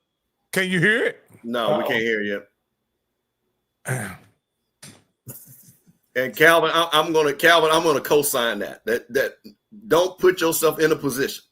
My brother, that is the one thing I have learned, and I will tell people this. I have worked around a lot of women, a lot of young ladies, but always, no matter the situation, always put yourself in a respectful situation. Then you never have to worry about those things. So Calvin Liddell, I totally agree with you. Good, bad, or indifferent. And that's the one thing I prided myself on when I worked around women and young ladies and stuff like that. Is conducting myself. Hey, Cameron, can you share that? Can you bring it up and share it? Yeah, let's see. You seem to get your audio played. Hold on, let me. Okay, all right, hold on. Let me share. Share. All right. Did that come up? Yeah. Okay, let me. Athletic director is now facing allegations of sexual hear it? assault. Yeah. Tony Busby's law firm sent a statement to KHOU 11 saying that a TSU staff member is accusing Kevin Granger of asking vulgar and graphic questions and touching her inappropriately. The statement also says the staff member reported the alleged assault to Houston police and the university's human resources department. KHOU 11 reached out to TSU, who sent us a statement reading in part, as of today, Texas Southern University is aware of allegations involving a senior member of our leadership team. The university does not comment, though, on pending litigation. Wow. I hate that for my alma mater, boy. You know, you don't like to stay in the news, you know what I'm saying? And you know, like you said earlier, it's two sides to it. I'm pretty sure they'll get down to it. But I guess my question is so where does Kevin go? Does he's leave with pay? Do it have to go through all the way through the court situation, or do the what am I saying? When the judge make the decision whether it's going to the court?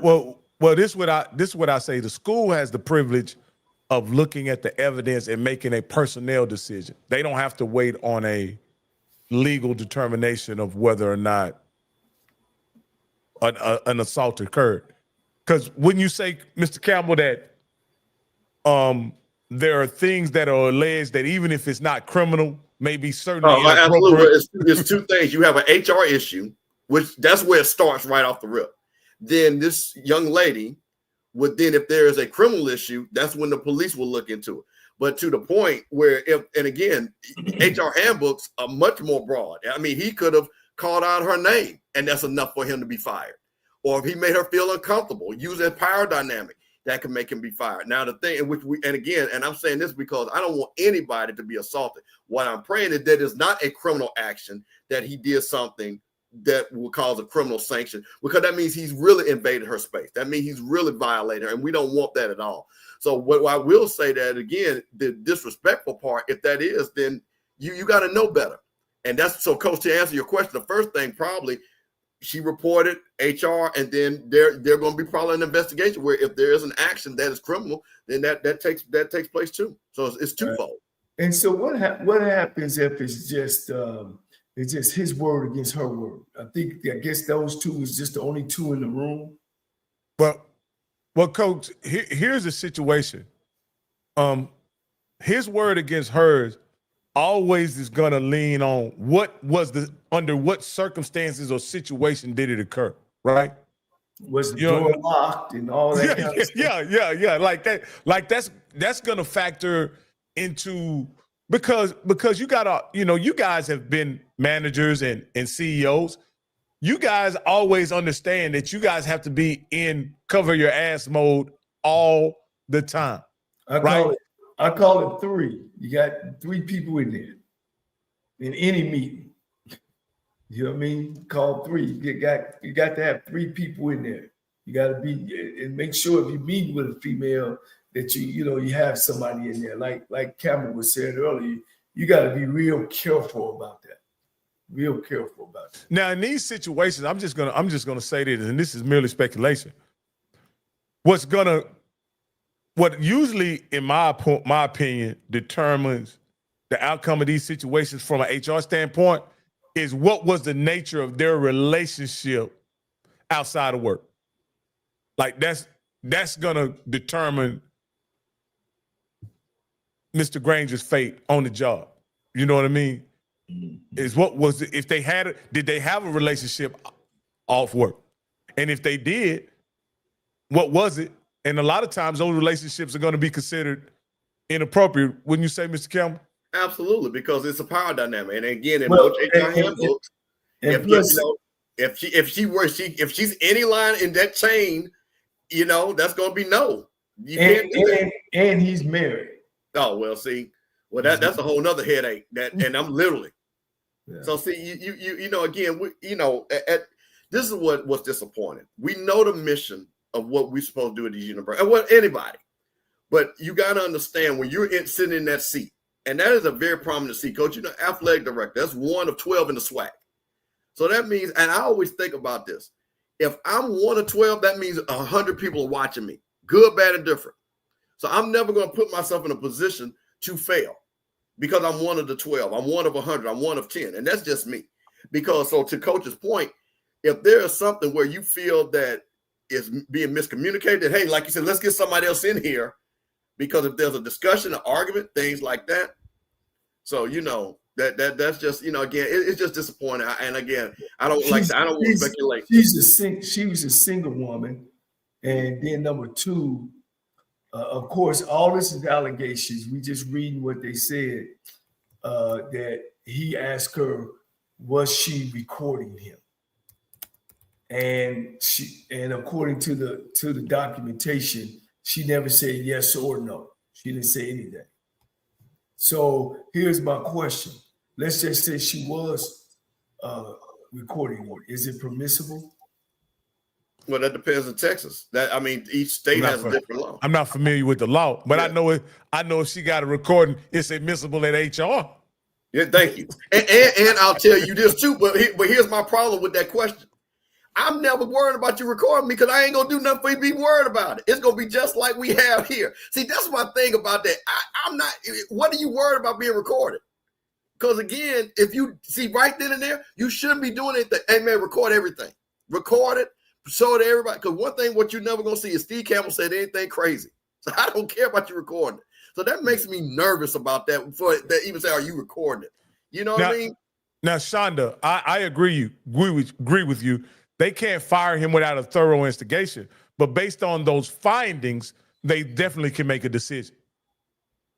You know, based on those findings. That depends, Calvin. That's not true. That is a state-by-state thing, because I believe Georgia is just a one-rule state. It'll come down to whether he get paid. Let's just say Mr. Campbell, it also determines in Texas, as far as recording, it's where you're recording. Is there any expectation of privacy where you're doing the recording? You may not. You don't need permission in some common areas. But if there's an expectation of privacy, then you may need the other person's permission. Go ahead, Mr. I was just saying that, let's say it's not true. It's not true. But it's almost back to school up against the wall, you know. I'm saying he would have to have like some definite camera shit, like none of that didn't happen. You know what I'm saying? I think to be able to save it. Now let's be fair to AD Granger, and I'm gonna say this: this is the same lawyer that filed this case. This woman has hired Tony Busby. This guy has filed cases all over the country against powerful men, alleging that they sexually assaulted women. Now, some of them we found to be substantiated, and in Deshaun Watson's case, those cases, a lot of those cases were settled. But in the most recent case regarding Jay-Z, it was found that case was an erroneous case. That was baseless and found not to be factual. So, you know, I want to be fair to AD Granger in this situation. I'm not assuming that he did anything wrong, but anytime these allegations are are filed against someone, if they're very serious, and when it's related to a job, on the job incident, it definitely puts his livelihood in jeopardy. And first and foremost, I would hope justice is served. But if in fact these things are not true, I hope somehow he can be made whole and his reputation can be restored in some way. This one of those. You split down the middle. Of course, you don't want the lady that's doing these allegations. It's unfair if she was put in that situation. But then again, because when it came to me, it actually came to me at night. I got a call late night, about it. Of course, I'm a Texas Southern man, and I didn't know it. Then I got a call early in the morning, saying that it was true, about this person being escorted and having to be Granger. And me just talking about what I know about Kevin Granger is he just don't seem like that type of guy. I've been around him. He's always been kind of an off to himself type guy. And so this is also shocking to me as well. Shonda, you're exactly right. That's why when I said the nature of their relationship is going to be put in question in this situation. And even if a sexual assault didn't occur, say a sexual assault didn't occur, but an inappropriate contact or inappropriate relationship occurred, he still could be fired if in fact he didn't commit a crime. That's the unfortunate situation here, is that he still can lose his job even if there was no crime taking place. Now, you guys may be able to speak to this. If it is determined that something inappropriate did occur, does a school share any liability in making her whole? Well, she's going to sue the school. But let me tell you something. As a person that works with lawyers every day, let me tell you what a lawyer say. We're going to sue everybody's name on the front door and everybody's name on the back door. And so we'll figure out who's going to pay. So that will start with the school, the president, his boss, all the way down to anybody they think. So that's just the way they do. That's the second wave.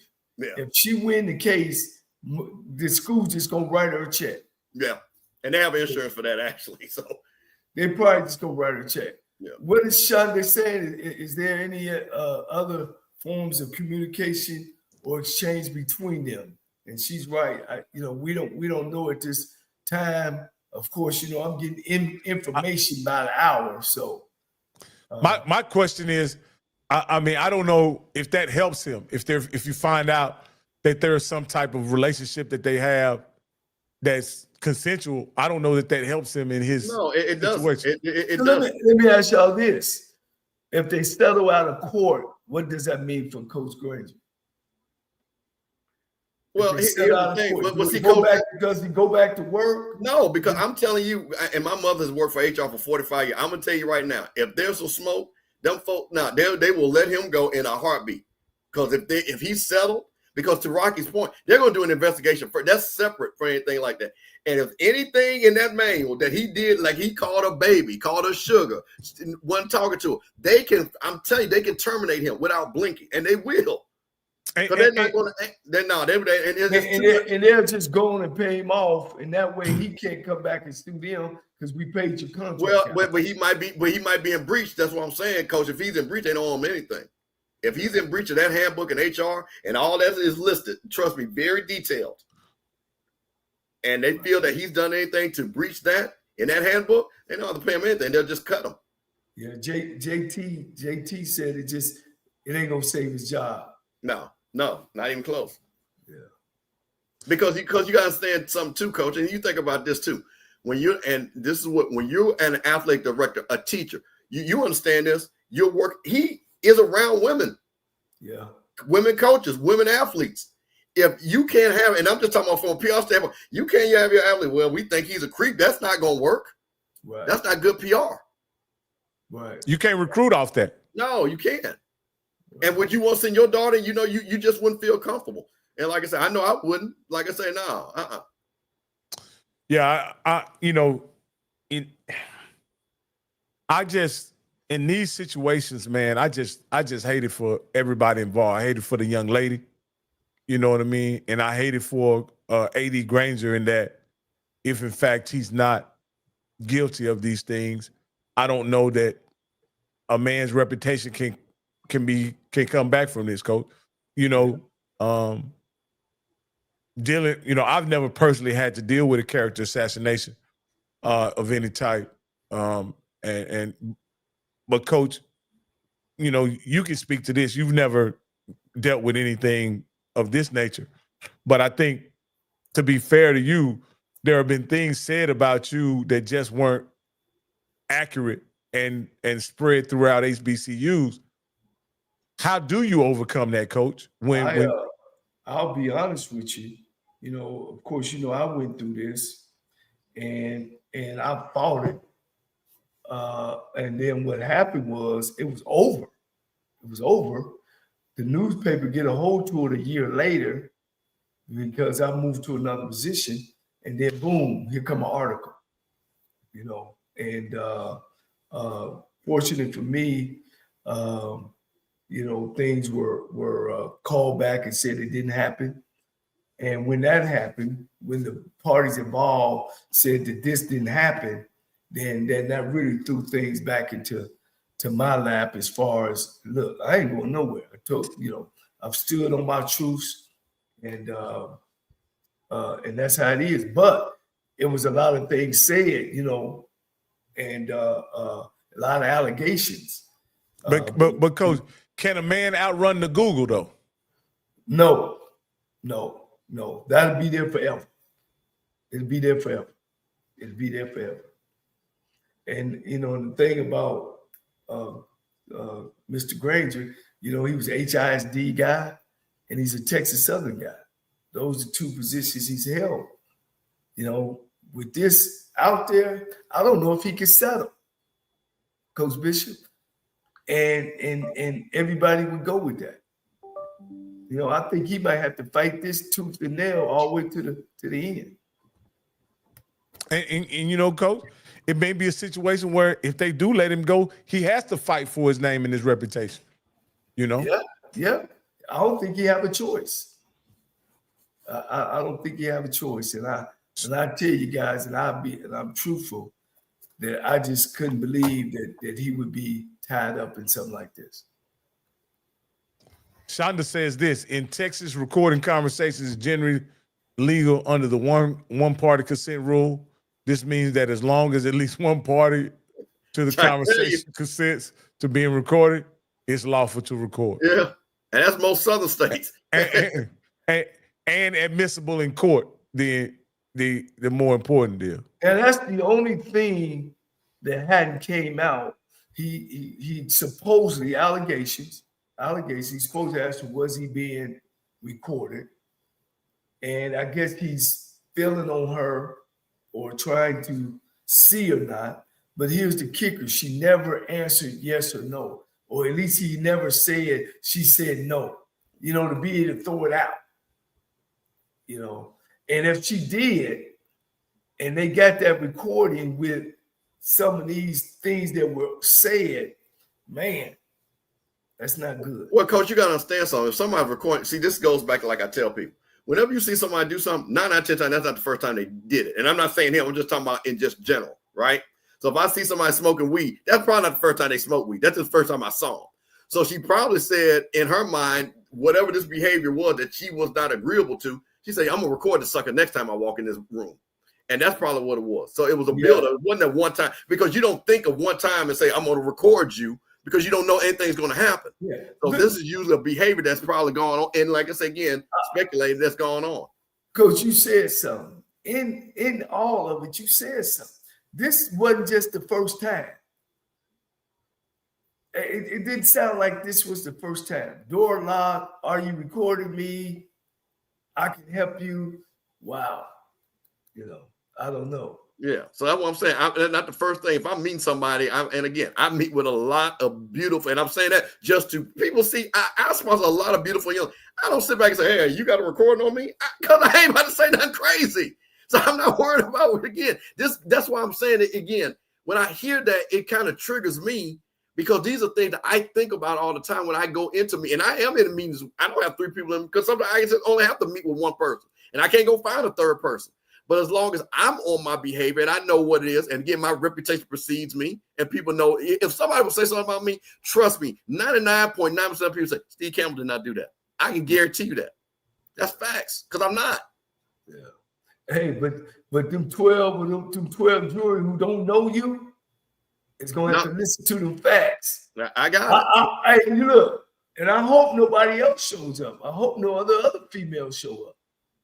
And then now, see, that's the thing with this being the situation, and with it being a money grab, you know, because she did sue in civil court. What do? You know, if more people begin to show up against AD Granger, I hope that's not the case. But you know, historically, you know, Tony Busby is a guy that goes after his targets ferociously. Yeah. Ferociously. Yeah. I mean, what did he say? Thick 36 has on a body wire. And I will say that's because she wants to remember the experience. So ain't no problem. Ain't no problem. Record it because ain't nothing gonna be illegal. Now, somebody saying that she has more. That's just the meat and potatoes of it. That she has some more to go along with that. Yeah, man. Yeah. I hope. Hey, Coach Cole, I hope your AD man is, you know. Yeah. I hey, Coach, I want before we get off, I do want to ask you. I do want to ask you a question, and this is kind of shifting the mood a little bit. There was okay. I'm gonna lighten the mood a little bit, okay? Because as a coach, and I want to shift something. My AD did something, and I saw this. Give me a second, and I want to play this. I want you to tell me how you would feel if you were a coach and you heard this, okay? Give me a second. Because as you got, Coach, you're aware that we're going to be playing Mississippi Valley in Atlanta, right? Right. Yeah, I heard that. Yeah, because it didn't work out last time when they played them at Bragg. Well, you know what? So hold on. I want to play this. Where did I see that at? Now, Coach, you lost to Tuskegee the year you won the championship, SWAC championship, Coach. Yeah. Did that put pressure on you, Coach? Put pressure on me. We were 8-2 at the time. So Tuskegee is a traditional winning program. And I knew that going in. And you know, it was just a loss. It was just a loss. So, Coach, I'm gonna play this video. And I want you to tell me if you were the coach of Mississippi Valley, how would you feel about this? Okay. Yeah. This is my AD Suggs. I found this because people were in such an uproar after this. Schedule. We saw some people that have something that belonged to us. It's called a win. The good devils of Mississippi Valley. Well, guess what? They decided that they were coming to FAMU, Georgia, also known as Atlanta. And so on October 4th, we won't be in It'll Been a Mississippi, hot off the press. We will play Mississippi Valley State University in the Mercedes-Benz Stadium in Atlanta, Georgia.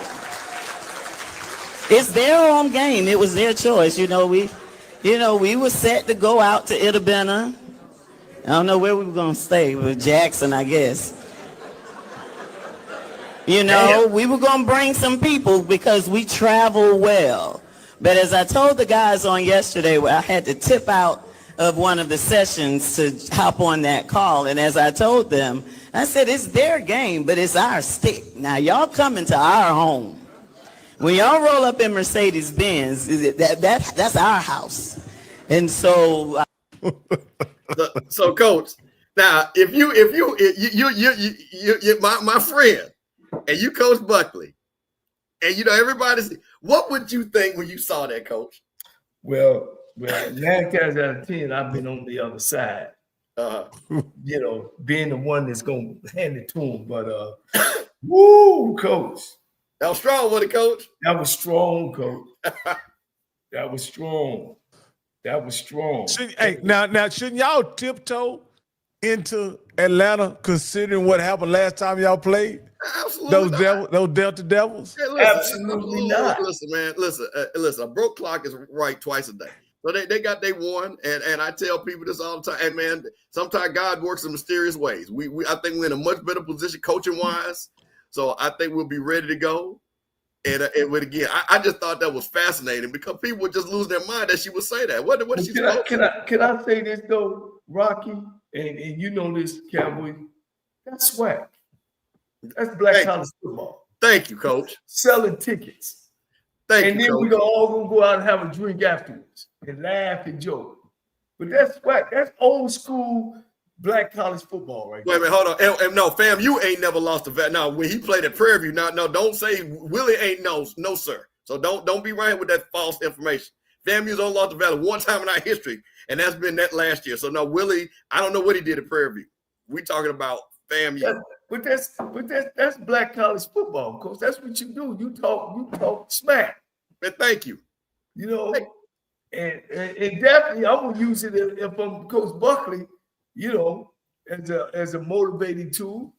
And if I'm Coach Cozy, I'm using it as a motivating tool. Hey, what's the business decision here, Campbell? Well, I'm okay. So I'm gonna say like ID. This is Valley's home game, and I'm pretty sure. And again, that's not gonna be a well-traveled game. And Valley knows that. I went to me and Scotty actually last time we played it. Well, maybe not a year after that. Then we went back again. But again, they looked at it, and the promoter probably said, "Hey, listen, you guys are gonna get about 1,000 people at that game, 2,000 max, right? We're gonna pay you to come to Atlanta." They Where know y'all playing them at, Coach? Huh? Where they playing it? They're playing in Mercedes-Benz Stadium, which is amazing to me. Oh no, Coach, y'all ain't gonna. No, y'all should have played them in Clark Stadium. Well, listen, we like as my AD said, it's not our game. So the promoter or Georgia State Stadium. Well, they might, but see, Coach, they might have been booked, so that might have something to do with it during that time. Yeah, Coach, they only need to open up one side. Ain't nobody coming to that game. Well, but it may be another game. Georgia State got a football team too, Georgia Coach. State, all of them got games probably. So that's probably why they're having it in the dome. Oh, so you can watch 2 games for one price. No. No, Coach. Oh, you say that we should have a doubleheader in the stadium? Yeah, Coach, ain't nobody coming to see no Valley. Well, hey, listen, Valley made a business decision, and I'm not mad at the business decision. And they put it in the Mercedes-Benz Stadium. And guess what? It'll be 30,000 Rattlers there, and it'll be 500 people from Valley. That's what'll happen. Ain't no question, Coach. It ain't gonna be well attended. Hey.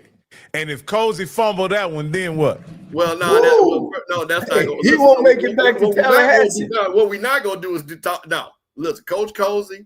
Listen, listen. He understands just like with Willie. He understands what it is. He know the mission. So he set up. He got them boys ready to go. So we ain't worried about that. Hey, if T-Buck pulled the rug out from under him, Coach, what's gonna happen? Man, Coach Cozy know better than that, man. He too good of a coach. Shit, that ain't even nothing we should talk about, you know. No, Edwin, they're getting paid. The promoters paying Valley to move the game. Valley just not moving. Valley didn't move the game, and promoter are paying them. So they're getting paid to move the game. So do y'all get anything for it? No, we just probably get our expenses to travel because it's not a classic. It's just a home game that's just being moved. That's Valley's game. So we'll probably get our expenses paid. And that's a net positive for y'all. Well, yeah, because what it is, you get to energize your fan base. That's in Atlanta, which is our second biggest market. Y'all get to host some parties though. Oh man, they already got that. See, that's the problem with these jokes. They already got them. They already got the places booked. They already got the party lined up booked, man. And then the crazy thing about it, Rocky, we play Central, I think, before that, and I think Homecoming is right after that. Well, let me say this. I can't give Coach Buckley the the benefit of the doubt because Mississippi Valley been losing for 80 years. And I don't see any different this year, at least for this year. You know, we had his offensive coordinator on the show. I liked him. He has a lot of great ideals. You know, I think his offense is going to take a couple years to get going. So I just don't see it. I don't see the people even more interested into that game for them coming. I hate to say it, but that's just how I see it. I could be wrong. What would be a good number, Campbell or Rocky, to attend that game? I'm thinking in Mercedes-Benz Stadium. See, okay, this is my personal thing. And I don't know how to promote it. There's two parts of it. I don't know how the promoter's gonna make money. I just don't. That Benz is very expensive. So I don't know how they're going to make money. Now, Valley is going to make money because you got to cut them a check for them to come. And I'm pretty sure their AD and coach said, you know what, we will move our game because they know what the number is. So just say, well, this is what I think. So who owns the stadium? Does the city own it or does the Falcons own it? No, the Falcons. Arthur Blank owns that stadium. So Blank may be cutting them a sweet deal because it's HBCUs. Well, let me tell you about that. Okay, so let me explain to you guys. Because he doesn't have because you got to realize he doesn't have an NFL game that week. I understand that, but let me tell you what the problem is. It's not there's two parts of the cost. I charge you a rental fee, but there's a fee just to run the dome. Okay. Oh, yeah. Okay. See, that's where the problem comes in at. So I might not charge you $1 million, but it might cost me $1 million just to cut the dome on. Yeah, and I'm not about to take no $1 million hit. Concession stand, police officers. See, that's what people don't understand. That's what a lot of people don't understand. When people say, "Oh, why don't you go play here, there, and there?" Well, let me ask a promoter. Let me ask you this, Campbell. So you promoted events. What's the promoter's break-even number? See, that's the thing. Again, I don't know enough because you guys understand. I'm pretty sure they're going to be playing for radio and TV to advertise, right? They got to bring the schools there to travel. Hell, our band alone costs $150,000 to move it. I'm talking about how many people you think the promoter needs in that stadium just to break even? I'm pretty sure the number got to be about between 25 to 30. At the Mercedes-Benz? Well. Here's the deal, guys. When promoters throw games like that, they already getting sponsorship. All right, Coach, he just pulled the game. Where you gonna get the sponsors from? Well, they to be able to help broadcast the game, they're gonna get sponsors for throwing the game. The SWAC own the broadcasting rights. Yeah, because I'm saying there ain't no promoter gonna come out and just use his straight cash and not have sponsorship around to help fray the cost. Well, Coach, why do you think all these classics are not around? Because they do that and they don't make money. There's a reason why the Gateway Classic ain't here. That's the reason why the Circle City went away. I can go on and on the class that people had and they did not make money.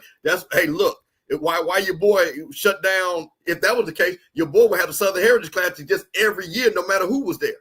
He can't do that because if they know people don't come, they're not making money. Well, I think some of it here lately in the last 20 years is because they've taken pauses in all of them. I played in the Circle City Classic, off the chain. I played in the Southern Heritage Classic, off the chain. I played in the Tuskegee Classic, off the chain. Labor Day Classic has always just been even keel. Of course, y'all know we go to the Grambling Prairie View game, off the chain.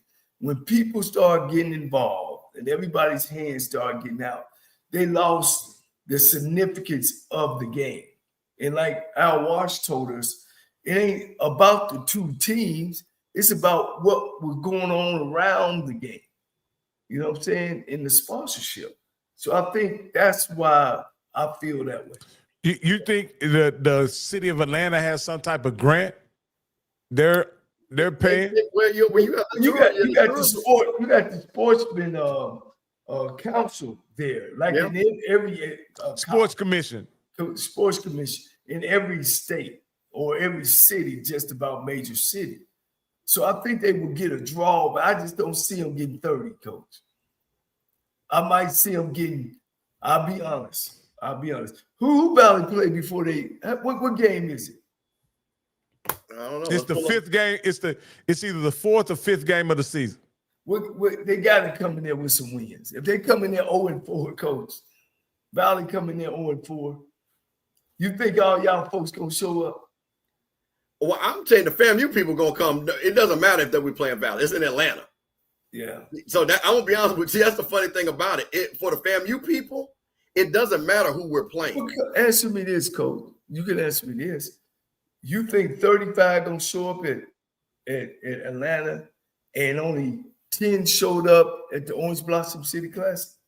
Well, no, I didn't say 35 will show up. I said he needs 35. I said he needs 30 to make money. Right, I don't think they're going to get. I don't think they're going to get that many. I think all they're going to get now. The attendance? I think it'll be 20-something thousand, and that'll be 20,000 FAMU folks. Right. Yeah, right. they're not going to get 30. They would be amazing. But again, and I told everybody, and that's why I told the guys from Central, and I told the guys at Alabama State, y'all guys are not traveling like that. Y'all not going all the way down to Miami and putting people in there.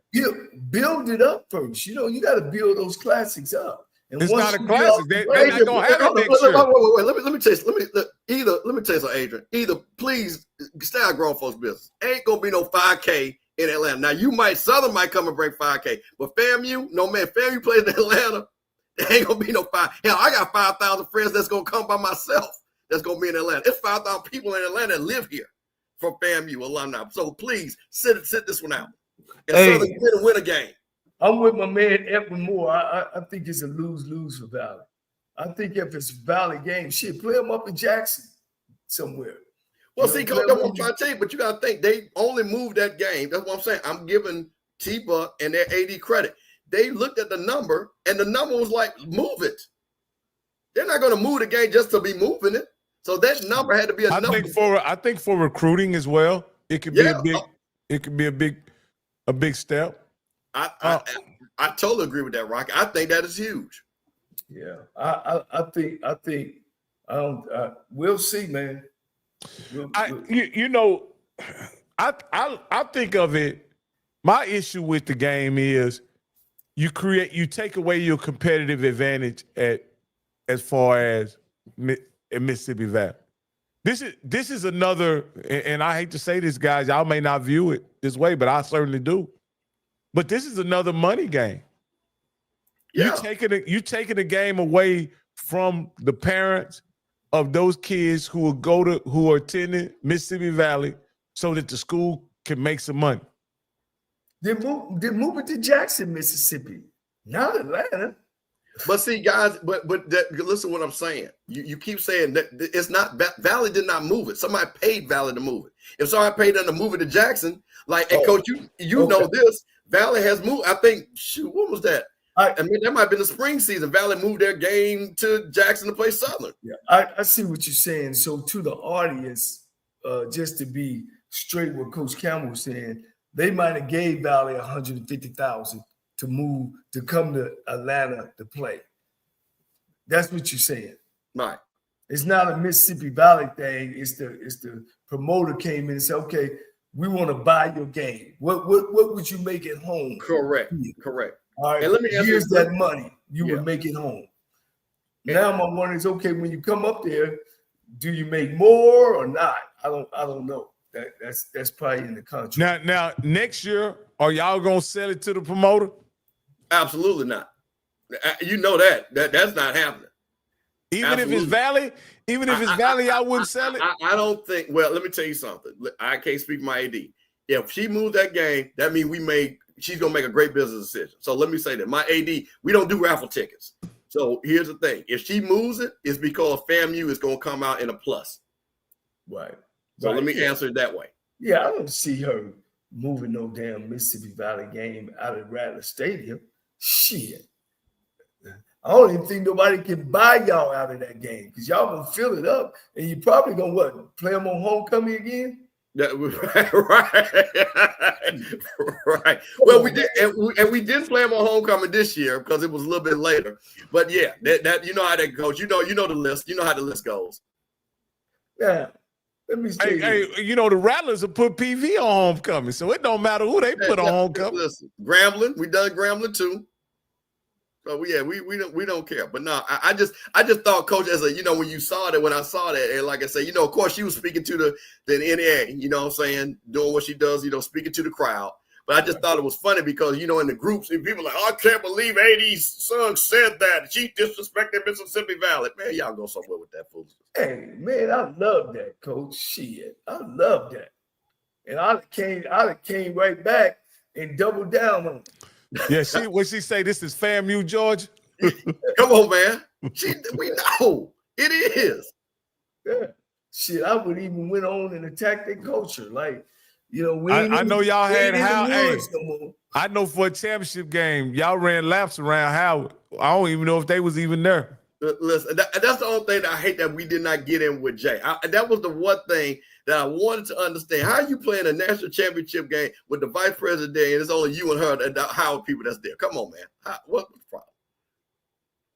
I wanted to know that, but you know, with that being said, but I just think with Coach, Coach, because let me say something, Coach, because you hit on something. This is what I think we are missing. You talked about this. And you spoke about this, but tell these people what these coaches would do on these bus rides, like you say, on the road shows, about the trash talking, or even during the week of the games. Can you talk about maybe one time that you say, hey, my coach did this against that coach? Man, I was on the bus. I had an opportunity to ride on a SWAC tour bus where we went from school to school. So I was with Marino Cass and Eddie Robinson, Gunslinger, W.C. Gordon, all the major coaches, you know, and they sit up front and the players sit in the back.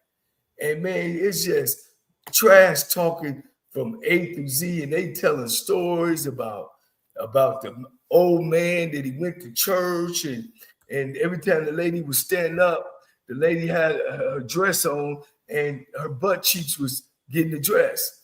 So he reached and pulled it out. She turned around and slapped him. And church kept on going, and she stood up again. He just took his finger and put it right back in there. That's how I ended up with two black eyes. Oh man, it's just the stories, man, about you know, about dumb football players and taking the tests, and coaching it's trash talk, Coach. And then afterwards, the coaches are still together, man.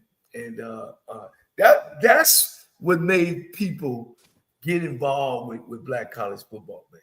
That's what it's about. That's that extra we got. We don't do like the PWI schools. We trash talk. We have fun, you know. But at the end of the day, you know, everybody is family, man. It's all family. It's all good.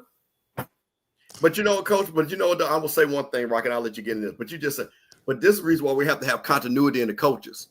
Because when you've been around a coach 2, 3, 4, 5, and you battle with her, and there's a level of respect, like you say, they're really friends. But then they can show their personality because, hey, and I'll just use TC and Coach. They don't know each other, so they're not going to say nothing. You know what I'm saying? Because I don't know if I can joke with this guy. I don't know him like that. But if you battle a guy 8, 9, 10 years old on the road show, know his family, seeing his kids grow up, then you can start taking those jabs and things like that those coaches did, because there was a continuity of coaches. Yeah, I mean, Rocky brought it out about how we switched coaches in the last 20 years. And all of us know one thing: continuity is you know, you can't pay for that. You can't buy that.